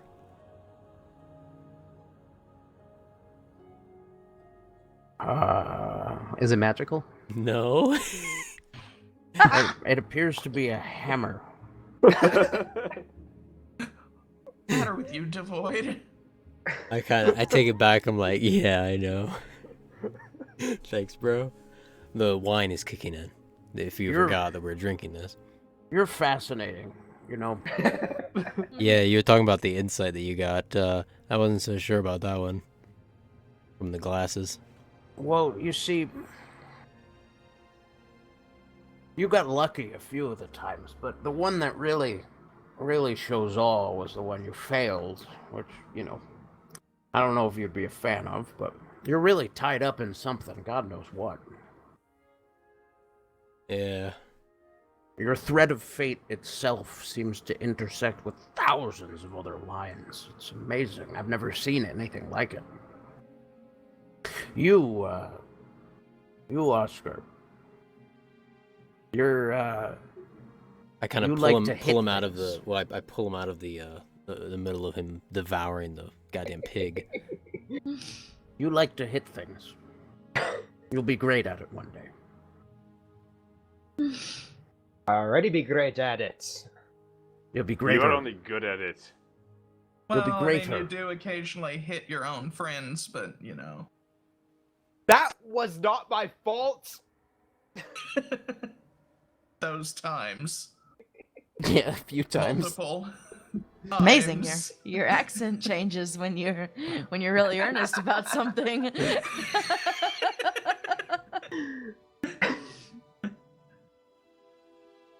I'm He's kind of giving eyes to Hammond and Arendelle. He keeps kind of flickering back and forth between. I'm avoiding eye contact. Not me. I'll meet his eyes. Someone's trying to contact you. Extraplanar. I felt that. Is it who I think it is? How much can you see? Not enough to know your inner thoughts. I don't think it's very fair to read other people's minds like that. I just, look at their potential timelines and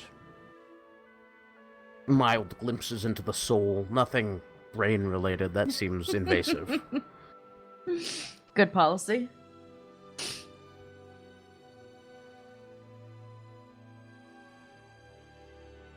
I'm kind of...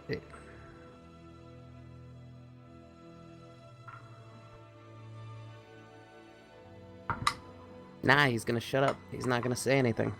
Shit. Well, I wish I knew more about this cult, but I guess we'll have to talk to Lysander. Well, with the sending stone as well, we can make sure to update you. That's It good. seems like we're running into members of this cult wherever we go. So, Who's gonna have the stone? well, obviously, Shamash. Yeah, I'd imagine. Okay. Yeah. I'll have to, Oh, I guess I should put it in my inventory.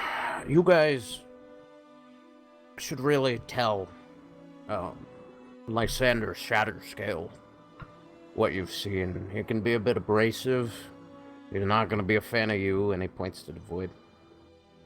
But, it's important that he knows. Especially since the Emperor of the Waves was so close to us. It's important he knows about any activity of odd religious nature. So,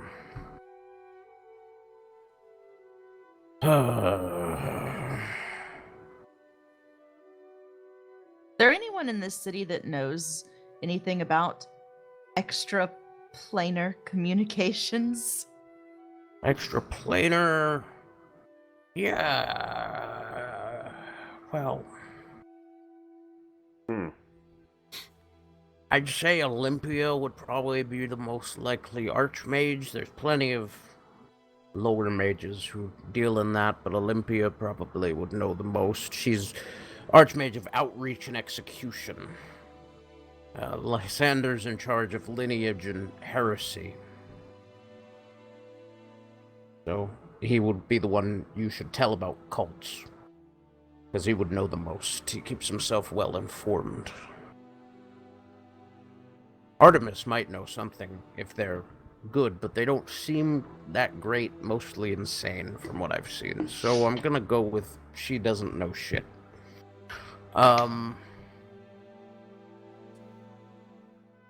Oh, Shamash, you should see your parents. Yes.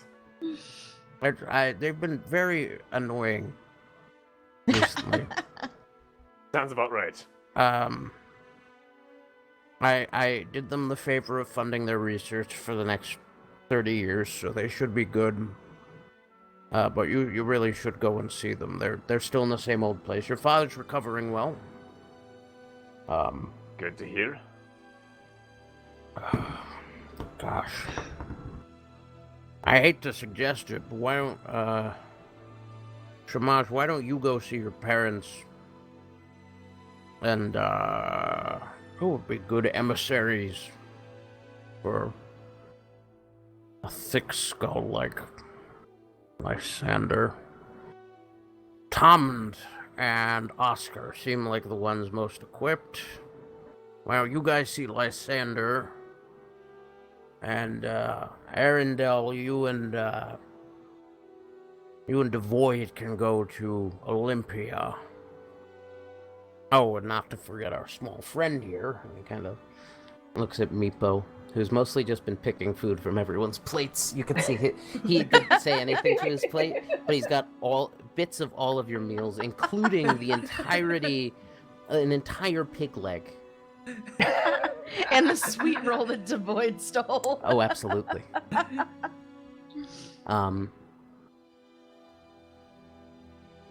Why don't, yeah, he seems like a nice chap. Why don't you take him to see your parents, Shamash? Seems fair. Okay. I'll, if you have any requests for magical items I could whip up, I'll see what I can do. I'm going to be focusing on a shield, but I can probably get a few done. I slam my shield onto my pig and say, "Make this fly." I kind of I take the I can see what I can do. I take the the gem-studded belt I have off. I'm wondering, and I ask, could you put some kind of lights in this? Kind of like what I have in my shoes, only ones that can like change color. You know, so you can set the color. His hand, and it starts glowing when you press any of the gemstones. Based on what color gemstone you press, that's the color light. Oh my god. I mean, You were gonna be such a detriment to stealth. Yeah, I mean, it only lights up when you press them, right? yeah. Okay, and the shoes have There's run some out. false activation issues. Yeah, and the shoes have definitely run out by now. It's been. They're kind of they're very intermittent. Yeah, so it's fine. Is Jerry gonna go with Dano or me? That's my dog. Unfortunately, it might be a little hard to get them around at the moment, so they can stay here.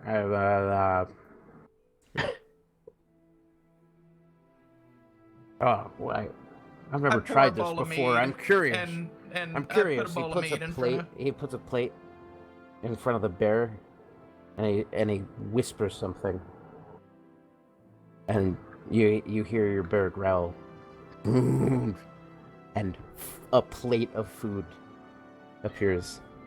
Like, oh, Like just food, like food brand food, or it's meat mostly, no? honey glazed meat. Oh hell yeah! Nice. But by honey glazed meat, I mean it is meat covered in honey. Yeah. just raw meat It's the and bear's honey. ideal of meat. The dog doesn't seem unhappy either. Yeah. Yeah.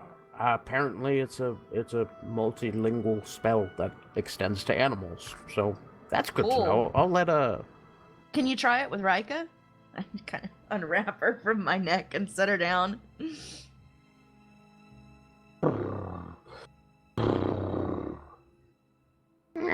Is there a horse in here? And Shut there's up. just it's a single fish. Oh. He has very conservative taste. Is this a cat? I haven't seen a cat in a while. Feel free to, hang out with her and pet her if you want. I don't think I'm a fan of the fuzzy things. I prefer the metal ones. Yeah, so you want a flying shield Is that all we got for requests? No one else has I mean, anything I they don't- want? I actually, I don't yeah, want it's- to. I don't want to tax you too much. But Oh, come on. I mean, I'm barely in the minor leagues at this point. I'm making If 2 you've- shields. if you've ever heard of anything that could help a person out in their charismatic approach to life, I'm already quite outgoing and charismatic as it is, but I feel like You got anything I I could could always- enchant? Or do I need to... Like a let's ring see. or a... Let me look at my brass ring that never tarnishes. Sure. I can do brass, gold, steel. Have Yeah, I some had trouble him- with silver. Platinum's fine. Don't talk to me about cobalt. It's a bad time. I hand him the brass ring and I say, don't push yourself too much, but if you happen to have time for anything in that ballpark, that would Sure. be Anything else? appreciated. Oh, actually, I don't know if this would, it probably would take a little longer, but I'm sure you've seen these before. I pull out the immovable rod, and I say, like, could you make another one of these, but like shaped like a hook, perhaps, A hook. like a U shape, rod. Or a U-shaped one. U-shaped immovable rod. Yeah, I could Hey probably Boyd, you do know that. what would be even better? What if you had one made into an arrow? You mean? What kind of arrow? What Oh, if you like, so if had it hits an a- immovable arrow, And it's activated when it hits the wall. Might be a little easier to do like a crossbow bolt, just from a size thing, but yeah, food for thought. I can definitely try the U-shaped one. I might have to. That one might cost a little bit, but it shouldn't be as expensive as it would be down there. We've got plenty of the materials we need. Mm-hmm. Yeah, most of these I can just throw on the auto enchanter. Oh, Shamash, you left before it was finished. We finally got it working. Hmm. The Hey. windmill. It turns kinetic energy into arcane. Ooh. Holy shit! It's pretty fun. Does it work pretty well? Well, it's okay. It's a little boring, but if I'm getting multiple things done, it's useful. Hey, it's about the adventure, not the dirt. You guys have any like cool arrows here? I would only need one. Yeah, probably. I mean, you just have to look around at the shops. You're going to see Olympia, aren't you? So he probably would be at her office, which would be near Irthar. So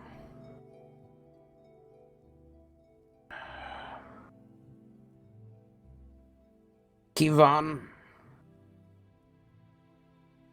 might be in your way. You're looking for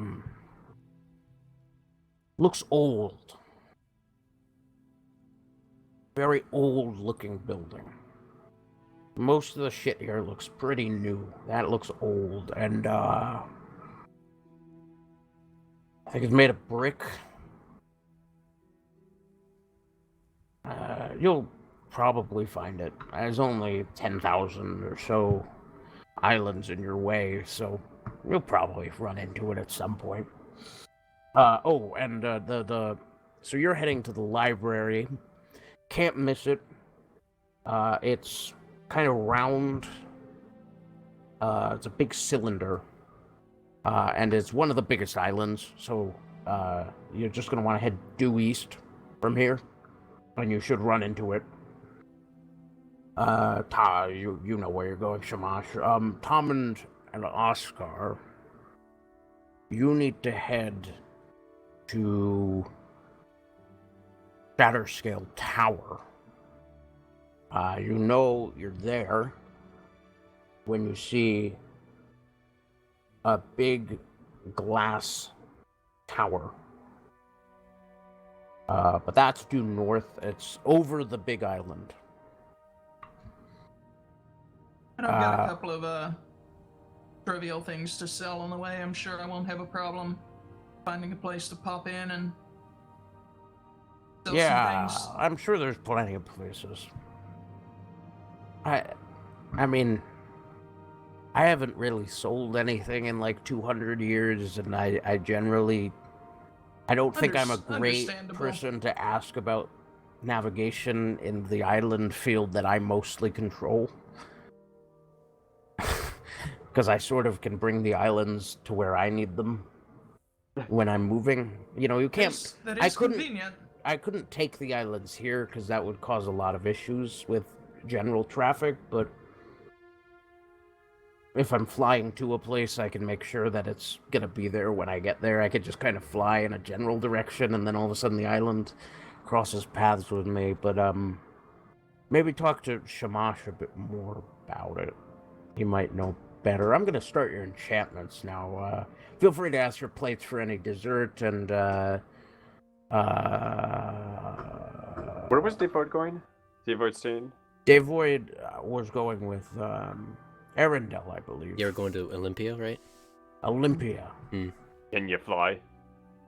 Yeah, Have no, you returned to the if island you- yet? if those of Another you- sweet roll. Cake! Yeah, I need to attune to the island. Yeah. What did you say? Cake.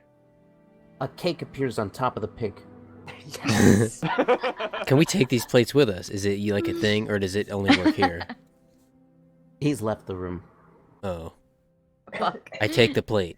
Don't take his plate. Don't take the plate. Probably won't work out of the house anyway. It's No. magical. What? All right. Rude. Rude. Yeah.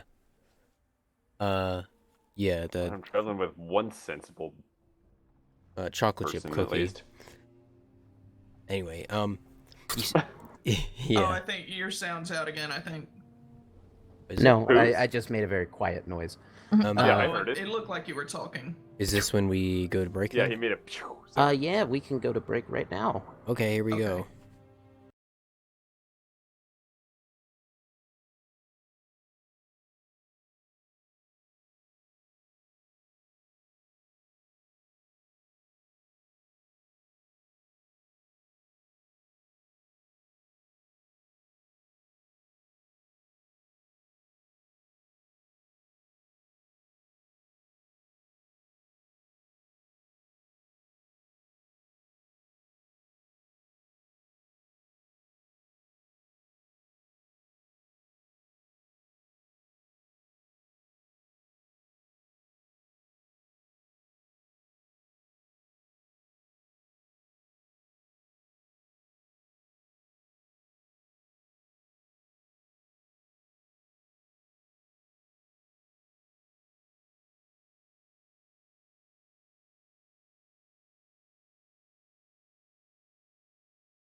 Welcome back.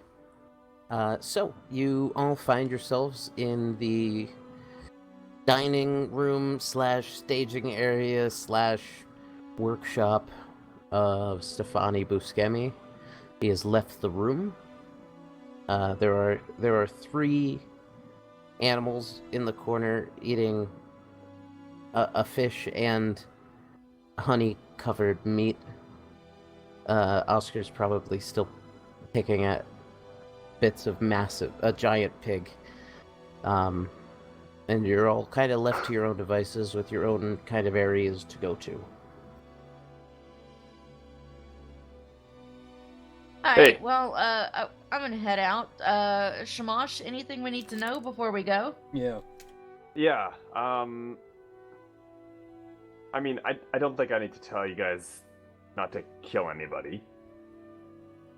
I mean, I was Or- thinking about it, so good to know. Yeah, I was gonna kill myself. You can get imprisoned for that. Okay, cool. Technically, I'll resurrect your ass and throw you on an island. yeah. Due to the wording of the law, killing, whether accidental or intentional, of animals, humanoids, or sentient constructs. Animals. Wait, so how does the meat get made? Magic. Oh, it's so not. Yeah. if we had Okay. accidentally killed this dude's construct, would we all be in prison? Sentient constructs. Yeah. Oh, okay. All right. That You're not that's allowed what to I own double-checked earlier, sentient. too. Yeah, you're not allowed to own sentient constructs either. Okay. Yeah. All So right, so wait, no killing. wait, That's wait. So what does that mean about Lindsay's animals? Can't Don't kill kill them. Don't kill No, them. Yeah. No, Are it's they only owned? it's So I mean only the owning part. it's only illegal to own sentient constructs and people. Yeah, and Lindsay's Fully- none of those. No, No, that is my it- animals are Lin- real. Okay. Okay. Well, the wolf is a construct. No, the wolf, Nope. the mastiff is fully real. It just came from a summoned magic by thing. magic. Oh, I guess. Yeah. When Yeah. when Tommen calls that wolf to die, or that mastiff to die, it actually died. It was a real dog that he killed by association. I wasn't fully aware of that yet. Anyways, don't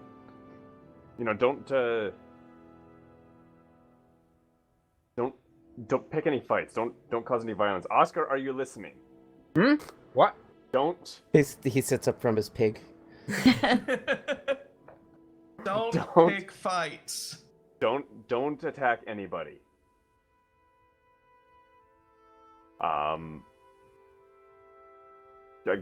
I mean, don't spread worship unless it's approved. No, No. you can't spread worship of any Oh, wait, kind. yeah. Yeah. Davoid wouldn't Um, get arrested for worshipping an unapproved deity because he's not a citizen. Mhm. But if he tries to Okay. spread religion, no. Oh, so they have Okay, like yeah. separation of church and everything. Island. Yeah. All right. Stefani pokes his head in. Yeah, we were ruled for a little while by an immortal demigod who kind of halted all progress in the city. So try to stay away from the whole religion thing Yeah. as best you can. Okay. Yeah. Did you just stick your head? Because is he listening right now with the zone? What's going on? I just kind of hear you from the other room, I think. Oh, okay. I mean, he's still in the house. Yeah. He's an all-powerful archmage, one of the most powerful people in the city. So Yeah.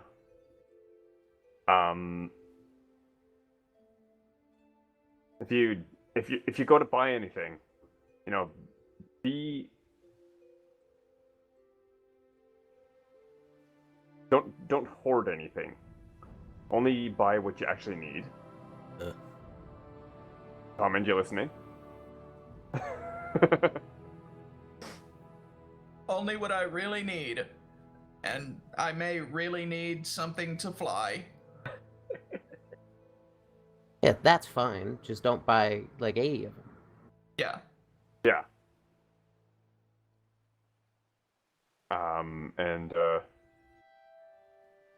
No deception and malicious clandestine operations for profit. What?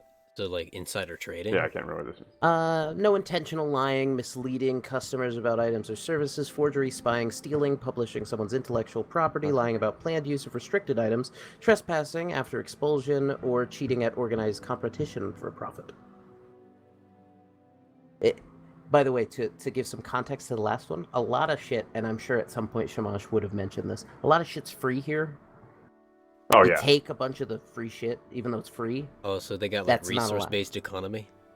A lot of stuff is subsidized, essentially. Oh, okay. So basic necessities are free. If you need food, you can just get food. You don't need to buy food. Yeah. But if you take all the food, Right. they're gonna put you in prison. Ruh-roh. Yeah. Well, this So, is a you know, different scenario. Be respected. Yeah, this is magically respectful created is food. It's essentially it's what like these the come down never-ending well of food. And just to help Tox out a little bit here, destruction or damage of property. Yeah. Don't. Uh-oh. And I want to leave the bear here. I was thinking more about Dano's trident. Yeah. you get the sense that while these are like these are illegal things, people have to pursue you for Yeah. these crimes. Like he invited Yeah, us to that's it. show off. And Yeah. don't try to control people. Control Yeah. people's minds. Don't use charm or domination spells without consent of the target. Yeah. And don't buy slaves. Not that you could in the city. And don't buy slaves. Okay. Well, And no. While I don't think this will be an issue, no sexual violence or child abuse. Jesus. Yeah. I mean they're very That's detailed the notes. first. That's Devoid. the first sub point. what? Are you listening to Boyd? Wait, I which- think it's what? because the church thing, but I'm not sure. I don't think my character's like sexual at all. So I feel like I need to say, are you listening, Airedale, to one of these? I don't know what though. Which one would I be guilty of? Owning slaves? Causing untimely death. What? Causing untimely death, maybe? Perhaps. All right. I But grab, yeah, as he Airedale continues seems totally to respectful. explain, the big problem is that while you're on trial, you are revoked of your ability to lie. It's not the same as Zone of Truth. You just can't lie. And neither can the judge or anyone. And when you're convicted, you have no ability to escape, and you stay there until you are remorseful. So, what do you roll for that? in a lot of cases, your character is caught doing something illegal that is within their character. It's entirely possible that is a sunset for a character. Oh, okay. AKA, I get to use them later as an NPC. Yeah. You got that, Oscar? yeah, don't get turned into an NPC. Yeah, Oscar. Yeah, I'm sure you know what an NPC is, right, Oscar? Does anybody have a Rubik's Cube he can carry with him so that he just won't say anything? Indefinitely, forever, for the rest of the campaign. Well, actually. Yeah, really. Hold on, let me see what I have. Yeah, I think I have a... No, I know I don't. I think... Well, I don't... I Is give there a him the magic iron. Rubik's Cube? I'm gonna give him the iron bowl. Well, there's a and lot of tell shit him- in this room if you want to look around. I mean, I've already Oh, got shit. yeah. Oscar, Hey, if you put Here, this boy. iron bowl on your head and concentrate hard enough, you can turn invisible. But you have to have full concentration on it. Do you want to practice with it? Would that be a persuasion check on his part, or not? deception. Perception. Okay. Rourke puts his, his... Oscar, insight. Insight. Oh, that's Where good. is that? Wisdom. Oh, I gotta make a roll. Yeah. That is a 23. How the fuck? He's very. That's I got one a of his. +4 in insight. Yeah, that's yeah. God damn, how did you dump so much into charisma? I got a 21. No, it's not charisma. It's wisdom. Wisdom. Oh, I'm a very wisdom, wise that's right. idiot. Fuck. He has that, yeah. Yeah. But he I just was kind of thinking like they were looks both at in the same ballpark. He's not. He's not telling you the truth, Oscar. He's lying. I raise an eyebrow with Okay, the remaining pigwig in my mouth. Palmond, are you trying to get arrested? You just Look. lied to him. I just don't want you to cause a fuss. So There's plenty sorry of items for- in this room if you'd like to try to find something actually magical to distract him. Just don't Yeah, I steal have it. a- I mean, I'm ask gonna if you have- can have Don't it. steal it. Well, yeah. I meant for while Well, we're I meant traveling. I meant for Shamash to look around because he's kind of he knows what he can touch and what he can't. Hmm. So Yeah. if you'd like I to look around. make an Shamash looks investigation around. check. Natural 20. Yeah, well, first off, the stack of Rubik's cubes everyone missed are in the corner. There's also the goggles that he was using, which you think you could probably borrow. There are entire racks of these things that you know they're basically the best way to describe them would be like AR glasses, essentially.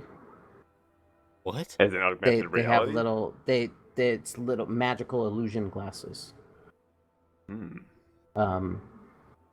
And Just they may give walk him off the edge with something that that. he can't break. the Rubik's cube might be safer The- in that case. I Yeah, imagine that's they're what I'm like thinking. different types of Rubik's So cubes. fine. There's probably one that's made out of like pure steel. Where'd it go? Well, they're mostly metal. Don't drop it off the edge. They're mostly metal. You find one that's a dodecahedron shaped cube, not quite cube. A I don't- dodecahedron shaped. A D12. I don't know. I don't Um, know if that's necessary. I think the standard 3x or the cube. Yeah. Yeah.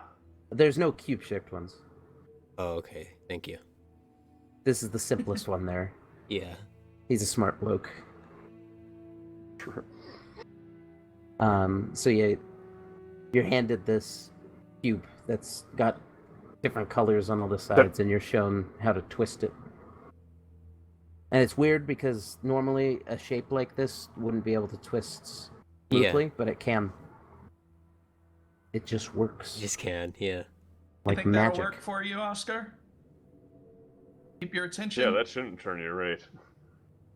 Yeah, okay, he's already immersed. I All think right, we're and good. Devoid and Oscar, are you going to attune to the magical energies around you? Hey, I hit him on the shoulder. We need to do the thing with the island. You know what I mean? Yes, attitude. And Wait, what are You those both AR ex- glasses? There's just a rack of them on the wall. What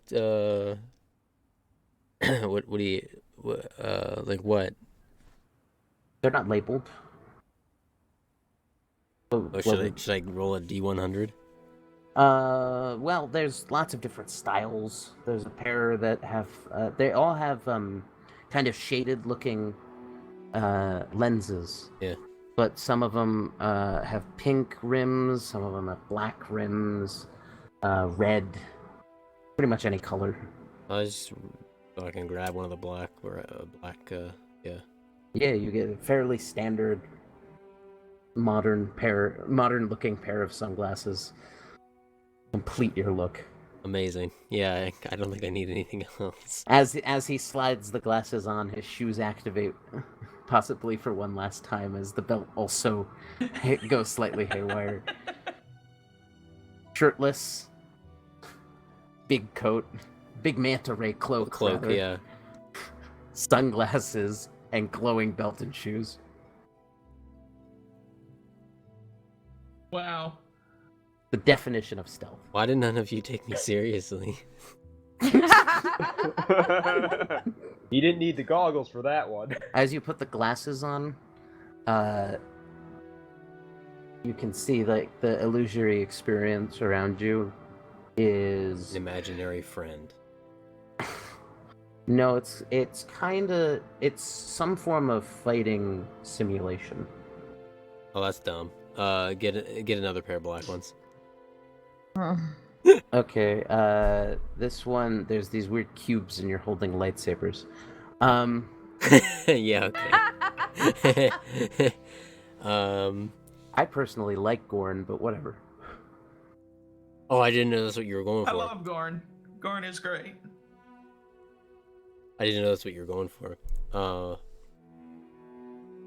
You didn't try to hurt any of them. Whatever. You got Beat Saber now. Yeah, that's good enough. Oops, that's fine. So, as you all are attuned, you can cast the fly spell at will, and for once per short rest. Before we leave, if anybody gets lost, just remember to look for the big island, and we can all meet there. Do you have a particular place you'd like them to meet you? It's a big ass island. Yeah, I guess that big ass island is a pretty big ass island. It is a big ass island. Like a city. You're I'm trying to going. remember You're going to sorry, like a big Pharaoh's massive. Wick, so that would be the Golden Tower, I believe. Yes, it's the golden colored tower. Is where you'll be, so you can tell them to meet you there if you'd like. Yeah, so that's on the big ass island. Yeah. Yeah. Okay. Yeah, just look for the big gold tower on the big ass island. Yeah, and as you kind of look a little closer at the big island, you can see there's all these towers that are kind of rising from the mountains, and you see one of them, a silver tower, gets bigger, like an entire floor was added as you're watching it. But you see each of the towers is of a different color, and there are some that are some material that is brightly colored in like chromatic colors, and some of them are metallic, and some of them seem to almost be slightly see-through like gem, but they're all up there, and you each fly off in your separate directions. Meepo has chosen not to attune to the island. He would prefer to ride his dragon because it's much more impressive. Yeah. So let's start with Arendelle and Void. Which one of you would like to attempt to navigate? I actually think we're the. I don't know. I'll do it, and I don't know what that means. What do you? hopefully my Well, which one of you would like to try to lead? I'm just asking who would try to lead.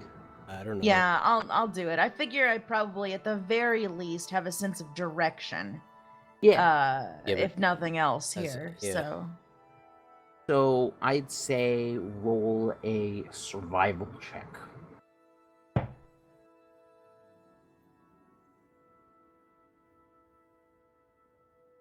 What's survival under? Oh hell, 20, because I got a +6 in survival. Yeah.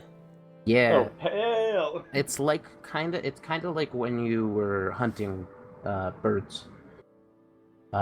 You're able to track moving targets quite quickly, and you're relatively easily able to lock onto this massive floating citadel-looking thing that must be the library he was talking about.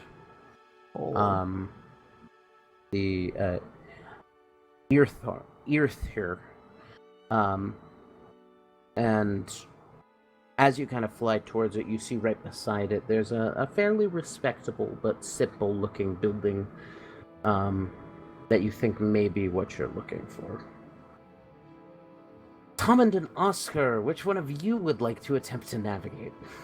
Yeah, I'm pulling Oscar by the collar as he's hopefully at least barely flying and playing with his puzzle. Okay. Hammond, Roll a survival check. God damn it! I forgot his wisdom was good. I was I think just he thinking has about. survival. I was just thinking about him playing with that fucking Rubik's cube. Rubik's 4. dodecahedron. Okay, we'll get back to you. So Shamash, you know where you're going, and you're able to coordinate with Meepo as you land on the roof of the bright golden tower Ferodwick. Now the way it kind of works is on the rooftop entrance there is a sort of pin pad in draconic numbering, and you just type in the number of the space you're going to, which of course you know is space 6. And when you type it in, the symbol underneath your feet glows with blue arcane energy as you're transported inside of a small room that you know is the essentially entrance hall. And the door is standing in front of you with a brass door knocker shaped like a dragon.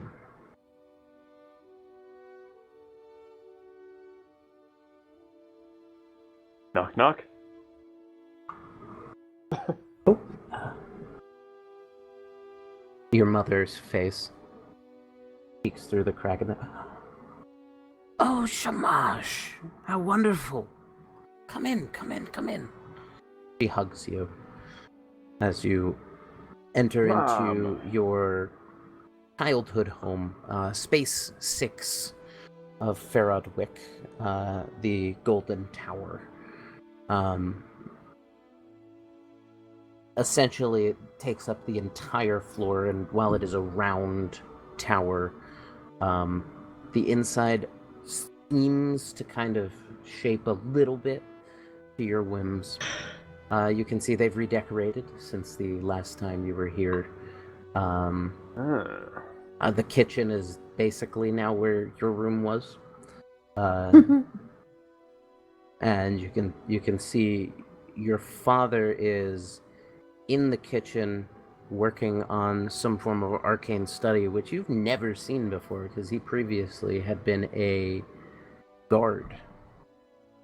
He had not started his research at all since the last time you were here, so you're surprised to see him. But your mother kind of steps in, and you can see she was working in the dining room. And Meepo's kind of looking around in awe, because this is way nicer than anything he grew up in. And your mother just says, "Oh, is this your friend? A friend of yours?" Ah, yes. Mom, Dad, this is Meepo. We met him on our journey. Hi. Your mother and father are both still quite a bit taller than you. You're not entirely sure how you ended up. They're not super tall, but they're both in the 7 feet range, which makes Meepo's small stature at about 3 foot quite. He's gonna have some back issues after this trip. And your father, seemingly hearing that, is gonna stand up and kind of clap you on the back and say, "What have you been up to in the real world, then?" I mean, traveling, working some jobs. I see you use a sword now. How fascinating. Yeah, help some, help my party out a bit. You getting hurt at all? Yeah, a little bit. Nothing I can't handle. That's good. Thinks back to being covered in blood from head to toe. Twice. No problems. I find myself in some interesting situations sometimes, but if I make it out alive, that's always a good thing. So far, I've done pretty good at that. Good. Please try to keep it that way, okay? Absolutely, Mom. Have you been working on any magic at all, or? Yes, I have. I don't know what. What Viciously spells did mock you- one of them. No. No. What did you pick this level? I don't remember. Clairvoyance. Booming blade. Okay, that might be a bad Counterspell. option. Yeah. Counterspell. So you see, your dad is trying to like sneakily kind of prank you with some sort of spell, and you turn around and just say this incantation, and it fizzles in his hands, and he goes, not bad at all. You're getting Try good. again. And we'll swap over to Arendelle and Devoid. As you find this massive island, now this is one of the biggest islands in the sky, and landing's a little funny because you can feel as you get close to the ground, the gravity of this island seems to kick in, and you kind of, your momentum sort of changes in a weird way, but you're able to land even though the island is kind of moving up towards you without any issue. And you're in this massive courtyard that kind of leads to both this small house and the massive library, and you see a bunch of gnomes walking around everywhere. Now, you thought that the small folk in your party were having a hard time with the Dragonborn. This is pretty ridiculous. You see, there's a gnome speaking with a Dragonborn, and he's having to hover in the air next to the Dragonborn's head, and he's barely making it to the Dragonborn's shoulder. But as soon as you guys land, because of your odd appearance, a pair of gnomes walk up. Please state your business at the archive. I am here to speak with Olympia, and my friend here is here to be here with me. He looks fucking stupid. All right, He's got a very eclectic sense of style. that's one way to say it. Olympia is gonna be over here. And he kind of snaps his fingers, and a knock at the door sort of happens, and you see a white-scaled dragonborn peek her head out. Yes? There's some elf lady and this weirdo right here to see you, Miss Olympia. As long as they don't bother the archive, they're good. If they want to see stuff, she's fine.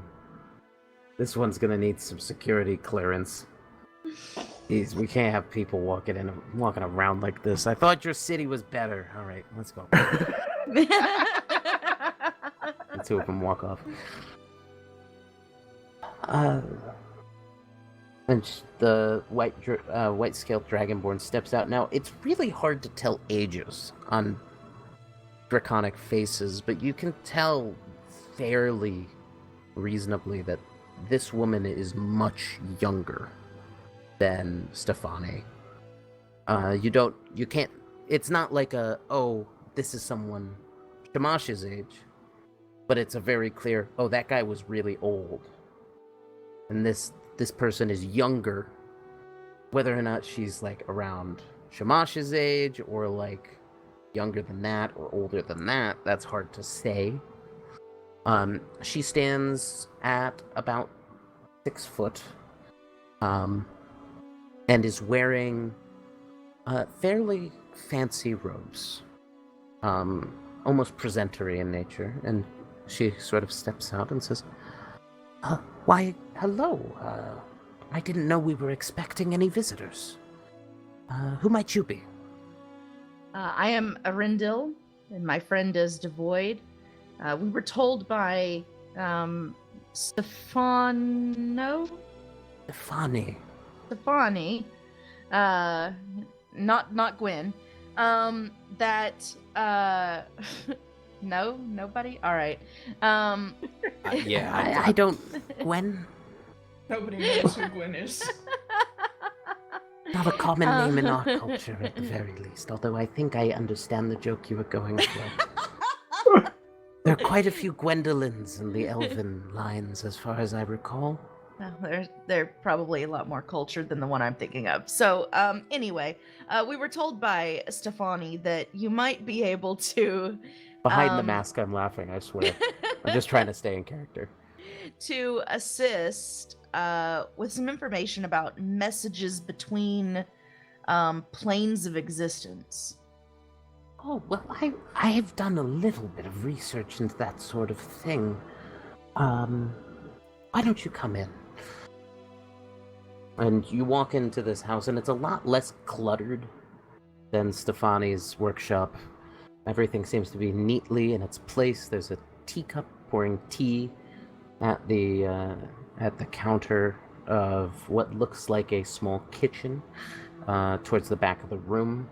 You see the front room has a table and chairs. The walls are this beautiful opal sort of sheen that they seem to sparkle with 1,000 colors as you walk by. Devoid, you almost look like you fit in here if only you weren't wearing the coat. And the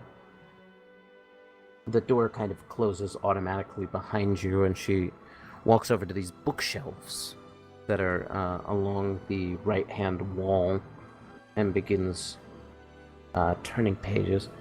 I haven't done any research into this in a little while, but I've mostly been running outreach for the city, trying to improve our image, and the other races aren't terrified of us. But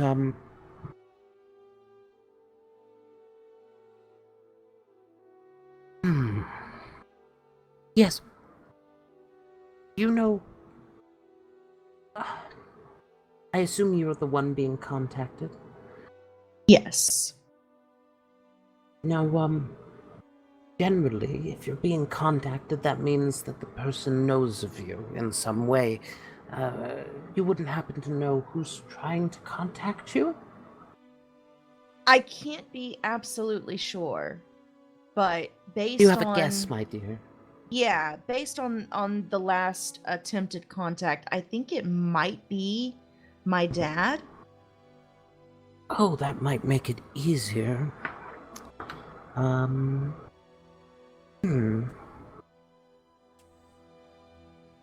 I have some of your hair, please?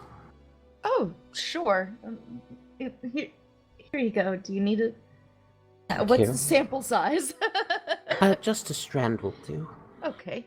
And she places it in the center of the table, and you can see the table is made of this odd texture that as she kind of runs her finger across it, it changes color.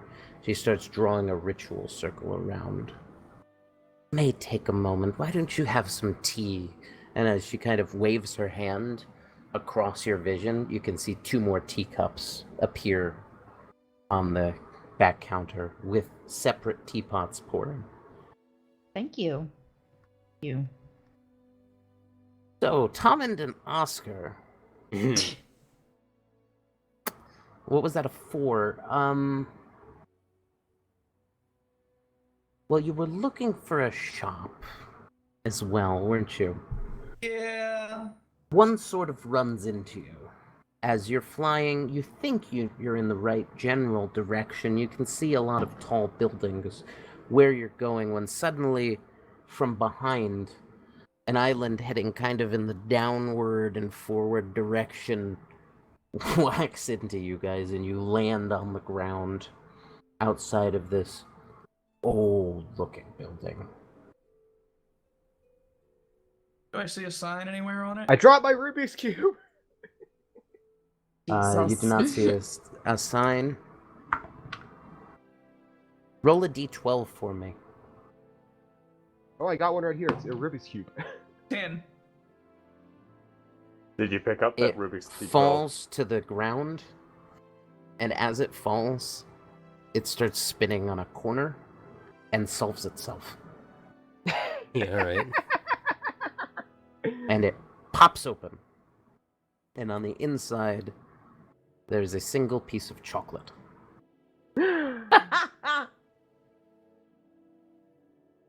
You grab it. You better quickly get over there. When you grab it, Oh. it snaps back shut and shuffles itself again. Did he keep the chocolate? Yeah. Okay. That's in his hand. I assume it makes a new one if You'd have to solve it circumstance again. solves it again. If you drop it and it solves itself again. Well, you're not quite sure why it solved itself. But yeah, After there's this older looking building, and you see a couple of Dragonborn kind of walk out, and they look at you guys, and they're like, Who are these can fucking I sell guys? things here? probably. Confidence inspiring. Thank you. They both fly off. Good day, sirs. Yep. Okay, I walk into the building of no name. You see behind the counter a male Dragonborn. He has green scales that kind of fade into a black on his chest. And this shop seems fairly empty in shelf, though it also seems smaller than the external building. He may just keep a lot in the back room. And as you walk in, he kind of goes, "Visitors?" Yes, I am Common Silk Tree, Sovereign of the Sea. Here to conduct some business, if you would have us. All right. What would you like? Well, first, I'd like to know if you're, in the market for a few things. I have a scroll that I'd like to offload. It's the Scroll of Mage Armor. I also have a spell book. Haven't looked inside of it too much yet. I've only recently started dealing in the arcane myself, but this won't be of much use to me. I have a sack of 10 rubies. GM, I have a price listed for those. Okay. And then, give me 1 second, and I start rifling around my cloak, and I rip off a patch of 10 gems. And, then set 10 gems on the table as well. And those as well. Okay, All the gems and rubies are worth 100 each. And they're 20. well, for that, I can give you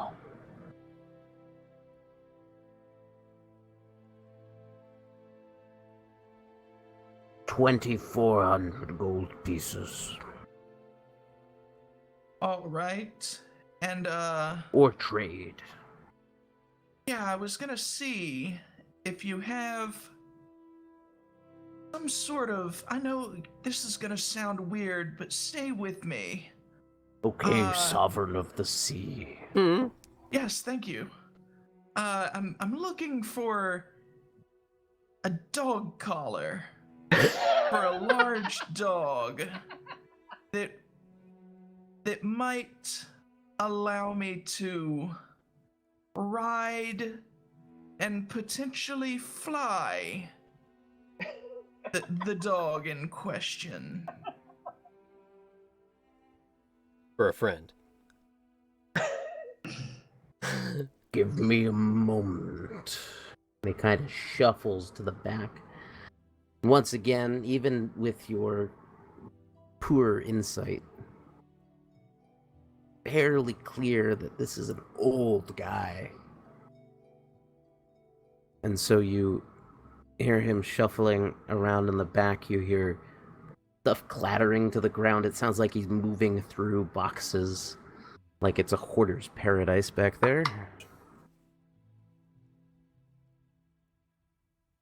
He walks back up. No can do. Oh, okay.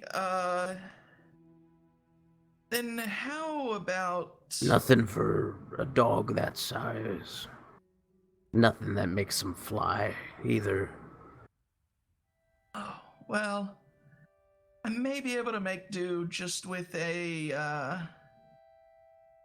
flying carpet of some sort, and, Fairly reasonable. I think we might be able to do that. and maybe a magic arrow. I have a friend who would probably kill me if I didn't at least inquire about some sort of... I'll look around. Give me a moment. Of course. That'll take a while. Shamash, you and Meepo are now having tea with your parents. Your father just finished a tirade about his new research into fishing nets that avoid immature fish and sickles that only harvest fully mature crops, which is painfully boring, but he seems excited about it, which is good. Your mother is still working on her original research, which is about crafting magics, abjuration magics, that would allow for the islands to avoid damaging each other if they were ever to crash. Though that happens fairly infrequently, it is still something that is encouraged.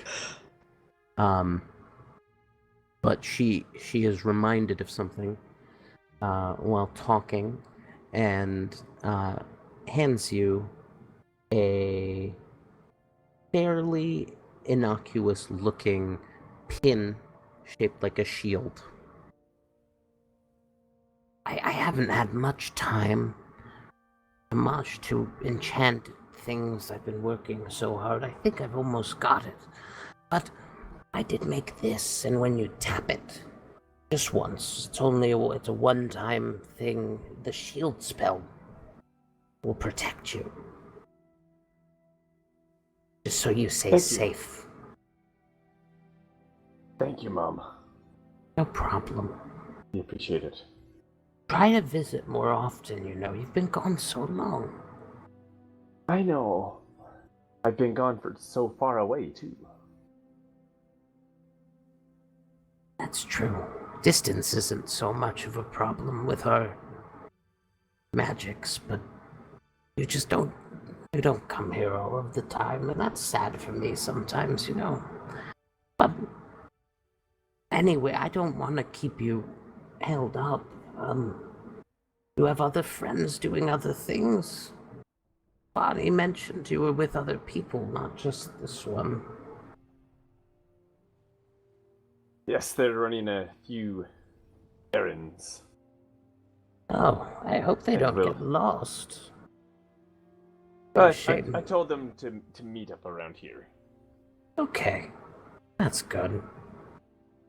Would you like anything to eat? I have your favorite in the fridge. Yeah, that's unrealistic. A mom would just make the food without asking. Yeah, that's true. Well, that's a grandma. Well, Yeah. yeah, That's grandma true. too. Yeah. That's true, yeah. Maybe a little bit. So as Just you saying go that to you like the them. as you go to the magical item known as the refrigerator, and continue the small talk. Arendelle, you and Devoy have been sitting here for near 20 minutes as she's been intricately sliding the absolutely tiny panels on this table. They're almost as fine as grains of sand into shapes. And she finally completes the circle. All right, Arendelle, why don't you come over here, sit on that side, and I just want you to focus on your father while I cast this, and perhaps we can find out where he may be, if that is who's contacting you.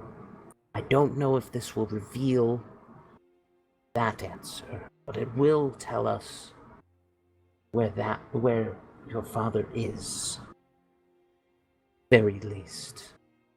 We can go from there, perhaps. Alright, and I need you to just make a general...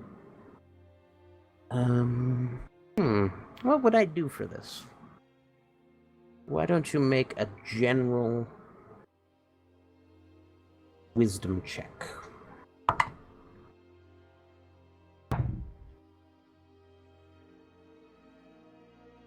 $17. Okay. The arcane glyphs begin to glow, and this is something you've noticed when you cast or your companions cast spells. The glyphs that appear seem to be fairly simple and singular in color. This glows with a multitude of colors, and you see multiple glyphs seem to almost pop out of the table as they flip back to the black side, and your hair that you gave her burns in a single swift flame.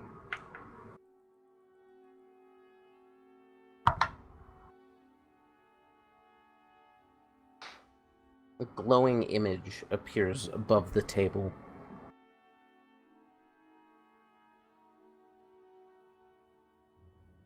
I don't want to describe this wrong, so I'm making sure that I wrote my notes correctly.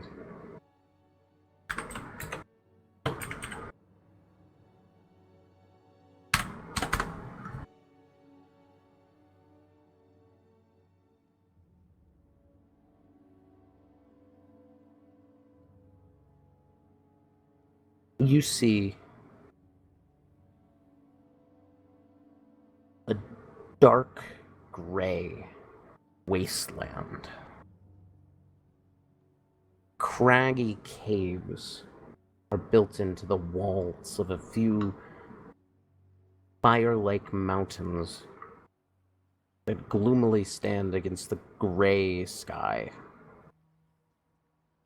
A pair of figures are walking across this field in, once again, just this depressing gray-colored cloak. But you can see a slight hint of a familiar green. And it ends. And she goes, strange. Would it make sense for them to be in Hades? I don't really know. When you say Hades, The plane of Hades is, the neutral evil plane of existence, mostly held by the hags, known as the Grey Waste, the Three Glooms, or Hope's Loss.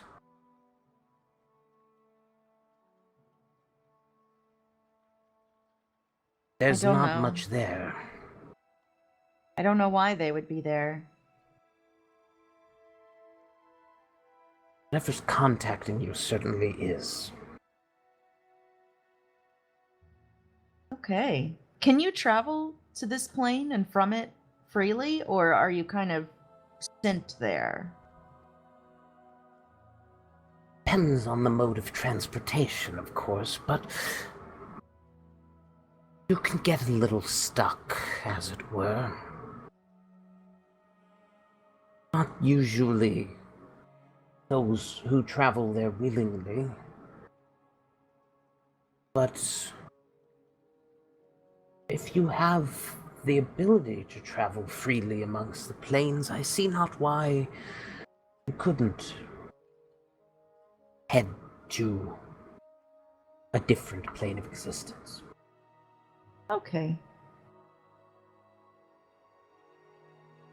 Be Well- careful if you're pursuing this thread. As I mentioned, it is the plane where the hags are. Dangerous creatures. Not to be trifled with. Don't make a deal. Deals are terrible. Never make deals. Noted. Thank you for your help, taking the time to talk to us. No trouble at all. I hope you enjoyed the tea. Your friend seems distracted by his glasses. Those must be one of Body's experiments. The The void is in the corner, just kind of waving his arms in the air. Yeah, no, I imagine this whole time I'm like bobbing my head playing the game, including the time when the little what was he? When we first showed up, No. the gnome. Not only was I wearing the, all this shit, but I was also like moving hands like a homeless man. That absolutely did not help. Yeah. it's the weirdest thing. He's usually so reserved, but he put these glasses on and he's just, I don't know what's happening. They're clearly very entertaining. Well, as Stefani is the Archmage of Entertainment, he wouldn't exactly be doing his job if they weren't. In any case, I don't want to ask you to leave, but I do have a few matters to attend to. A ship exploded outside the coast, and we need to make sure that wasn't a problem. Absolutely. I have a feeling it won't be for you, but I understand your need to check it out. We've got to meet our friends. So All right. Well, have a wonderful day. I hope your friend feels better, I guess. I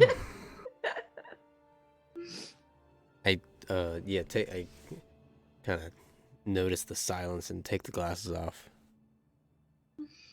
Hello. Yeah, it's just a well. All right, we ready to go?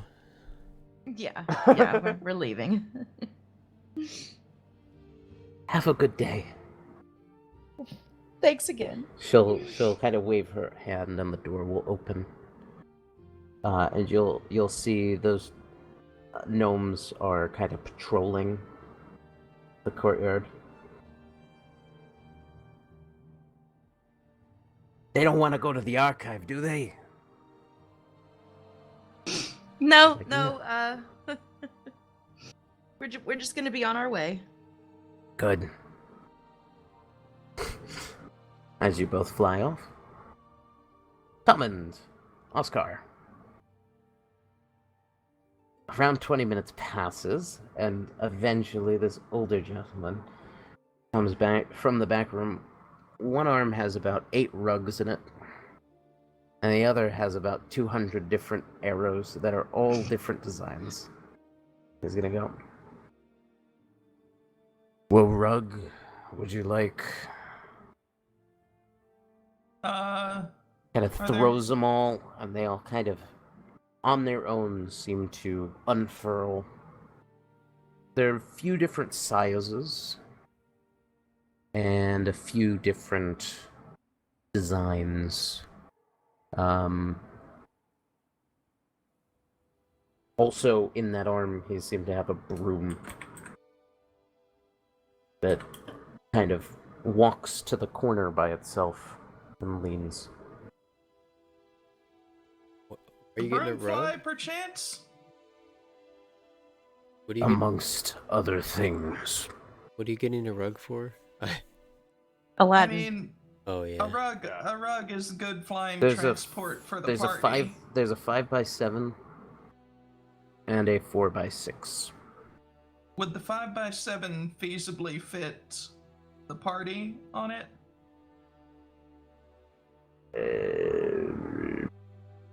Weight About wise, yes. Maybe not the bear and the Yeah, dog I was and the just cat, gonna say. but All right. the people, yes. What all does the broom do again? It flies and kind of looks at it, and it kind of leans forward and looks, kind of tilts at him. It flies.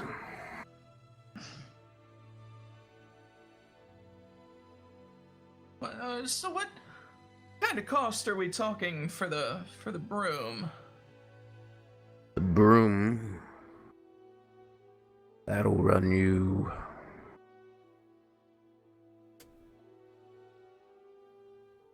kind of thinks in his head for a little while. I could do about 1,000, maybe 2. A 1,000 sounds nice. Okay. All right, and what of the arrows? What kind of magic arrow are you looking for exactly?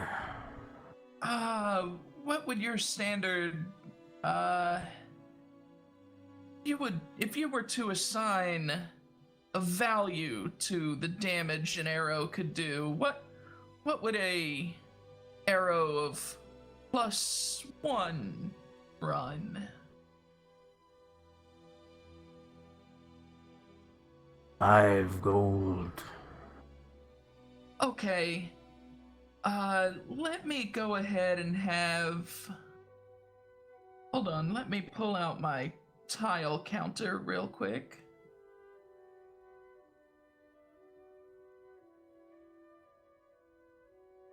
Let me have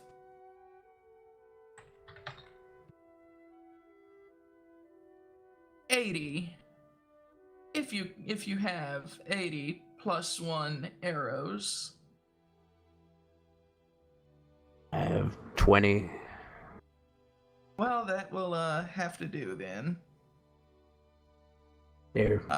So You that'll want any be other special arrow? I mean, he's still holding a bunch more. This one kills dragons good. This one sets them on fire. This one, you don't have to aim.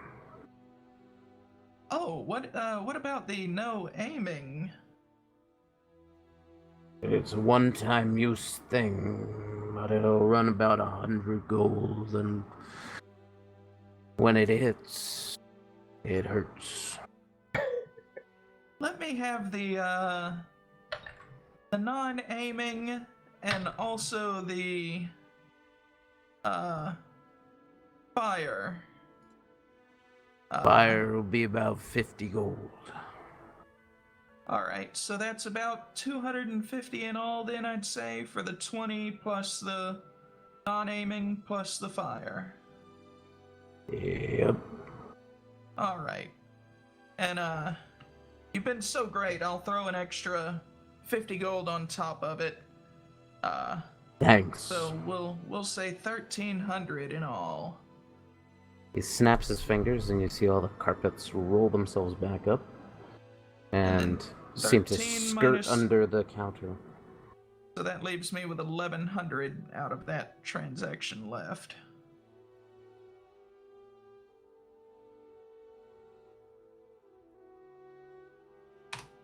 But do you have a different stash of gold, or am I supposed to be keeping track of this? You're not with me. That just Okay. went in my pocket. All right, good sir. I think that'll do us. And what was your name again? You know, for return business. It's been such a great dealing. I'd rather not say. He kind of side-eyes the broom again. Okay. Well, unless there's any other way I can return to you, I guess I'll just see you again if I'm lucky enough. Already. The Broommeister, that's what they call him.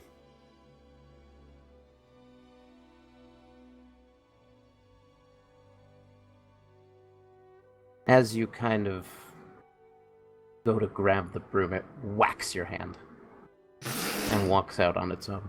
The fucking broom hates me too! Oh, it hates everyone. That's why he wanted to get rid of it so bad. Oh god, and he fucking took me for 1,000! God damn it. Doesn't mean it won't listen to you. You didn't check the merchandise before you... Alright, Yeah. I'm going to go up and ask the broom politely. Good broom, do you have a name?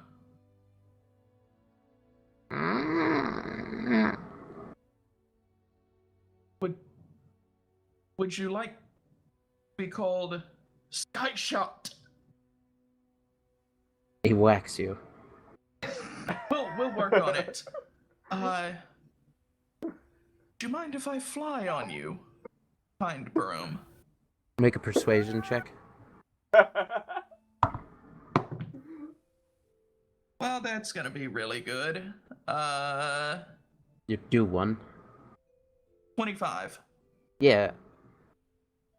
If a broom could look apprehensive, but it agrees.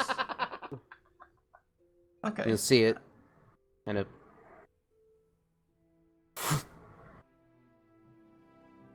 I caress it a little as I get on. It does not seem to be a fan of that. Just fly. Stop stroking the wood. Good God. Okay. And I wave on Oscar and we fly on. Oscar, the chocolate is very good.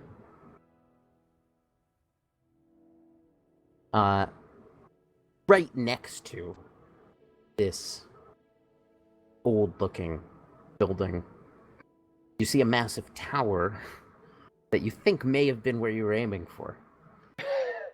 Like, literally right next to it. Just missed it. Now, as you say that, this old building is moving really fast, and in the time it takes you to convince the broom, you have to already fly down in order to get to where you're going. That means you land on the roof, where there's a dragonborn man standing there. He's got massive wings and a cloak that seems to have holes for them cut into it. He's a bronzy brass color, and he is standing there, wings out, smoking a pipe. Okay, I step off the broom. Say, please wait here, broom, and you know, do as you wish up here. And I ask the dragonborn over there. I'm looking for Lysanders. Why do you think I was waiting up here? Oh, okay, you're him. Great. Yeah, I've been sent to. You've got information about the Circle of Chaos. Yeah, not a ton, but I do have some. Share away. We've been on a couple of different expeditions now and have seemed to run into them a couple of times. They seem to be heavily druidic based, and he watches. He kind of flicks his wrists, and a pad of paper appears, and he starts writing. the first one we encountered was a man named Bellic. Yeah, we were aware of him. He was causing trouble at one point. He seemed to be linked with the Light Leafs, and Fascinating. yeah, Looking to get them for years. From what we can tell, he was using a Guthias tree for something. He's dead now. So is the Guthias tree. But he did mention something about plans Your good already work. being. Yeah, we once we exchanged some less than civil words with him, we made the executive decision that he should no longer be among the living. All right. He did say something about plans being in motion and it already being too late. But I can't tell if they were the ramblings of a crazy person or not. Hard to tell with these cults some of the time. Thereafter, we went on an incursion to find the Emperor of the Waves, which, as it happens, was that ship that blew up the other day? yeah, that might have been partially our fault too, mostly mine. But we found you another. on taking responsibility. Olympia, you don't have to talk to anyone. Yeah, it was just a little misunderstanding with a couple of sticks of dynamite. No big deal. And some cannons. Okay. And a giant octopus. And lots of spider. Yeah, Was the it giant was a whole octopus thing. part of this cult? Yeah, that ended up being another druid called Krell. Fucking shape changers. He also mentioned the Circle of Chaos. It was there that we saw an image of a world ringed by a shattering circle. Krell is dead too. Another executive decision on our part. I made that assumption. Yeah. We did You find say it was a world with Yes. a shattering circle around it. Yeah, Oscar, you saw it too, didn't you? Huh? The You world look- shattering ring. Actually, I don't know if you Bigby did saw it. see it. It's yeah. This is a really interesting Rubik's Cube. Would you like to make an intelligence check for me, Oscar? Oh boy.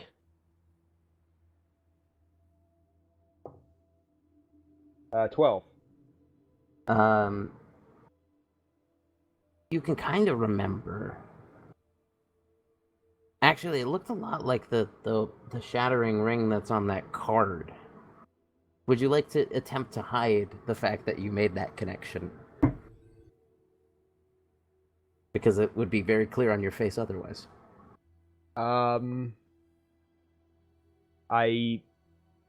My expression blankens in shock as I make this discovery, but I say nothing. Oscar. What? You can roll insight if you'd like. Me? No. You can roll deception. Well, that's Oh, gonna be a shit. big old giant 6. Because I'm so good at insight. 19! God damn it! How is your fucking charisma so high? Oh, that's a 0. I rolled a 19. God damn it! Fuck you. Forget the dwarf. He probably. There's fascinating cubes, aren't they, little guy? Little guy. By the way, this guy, tallest guy you've seen so far, and about 9 feet. Holy shit. When he bends over to, like... Yeah, he's 3 of me. Yeah. He's big. Well, Also, the last thing we found were these apples that we've already had looked at by, Stefani. any idea where they were headed? The apples? Oh, God. I'm gonna have to roll intelligence, because I think he Sure. said, but I did not write You it can down. attempt to roll history. Or history. Okay. Yeah, that'll be straight intelligence for me. That's pretty good. 21.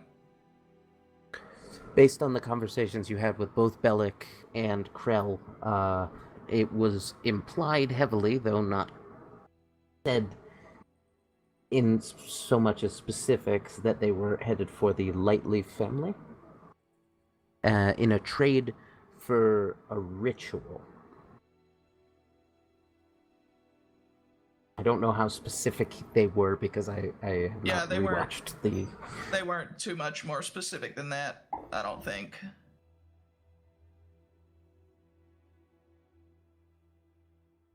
Lightleaf, eh?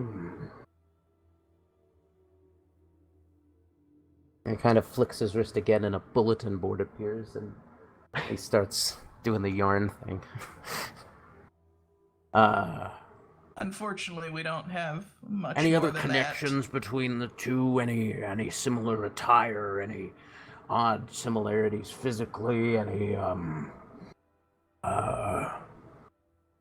Anything that was the same in them that you can recall? Any similar style? Any similar words used? Connections, man. I need them. that. Oh, God. Not that I got string and I want to use it. They did both use an eye. They both had an eye that would leave their skull and spy for them. That was kind of Fascinating. creepy. We killed those eyes too. Well, Pretty much just assume anyone we're talking about we've killed. that's the sellsword way. Oh. Yeah.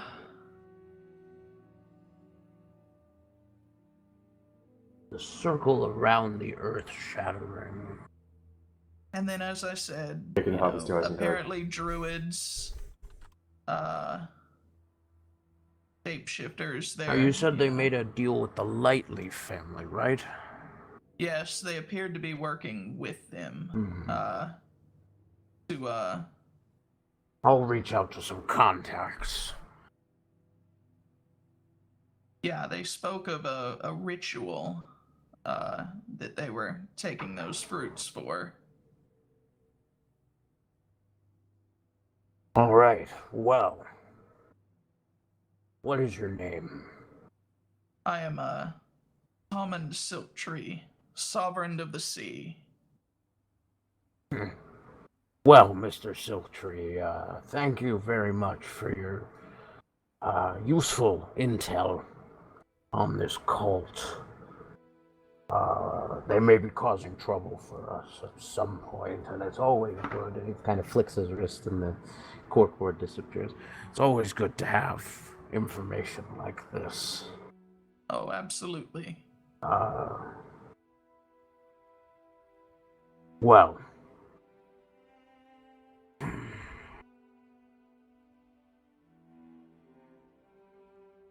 You think you'll run into them again? With the way things have been going, I'm betting on it. Take this. Gonna flicks you a coin. That'll stop you from getting spied on. Oh, Keep it excellent. close. Be careful, though. It's non-discriminatory, so that means that we can't keep an eye on you either. All right. I'll keep Where that in mind. where are you? I assume you're meeting people back somewhere. Did I send you back to Yeah. Stefani's place? Or... There's actually a big golden tower we're supposed to be meeting at on the main island. Oh, sure. You ready to go? I look back at Oscar and I gently approach the broom and I say, "Yes," and I pick up the broom. It'll stand near you. Okay. Yeah. You hear a shifting sound behind you, and he begins to flap his wings super hard as you're pushed back through a portal. And at about the same time, Arendelle and Devoid, you land on the top of this tower where Shamash and Meepo, having finished tea and small talk with Shamash's parents, are now standing.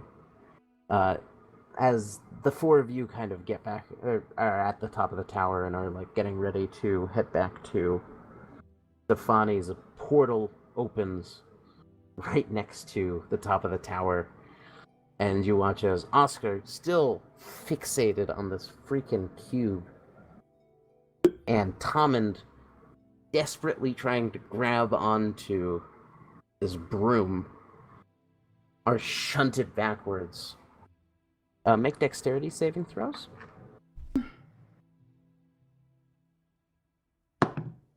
18. Oh man, that's gonna be 24. So you only take 1 fall damage as you both back first slam into the top of the tower. And that's where we'll end tonight's game. Damn. So thank everyone who isn't joining us. And have a good night.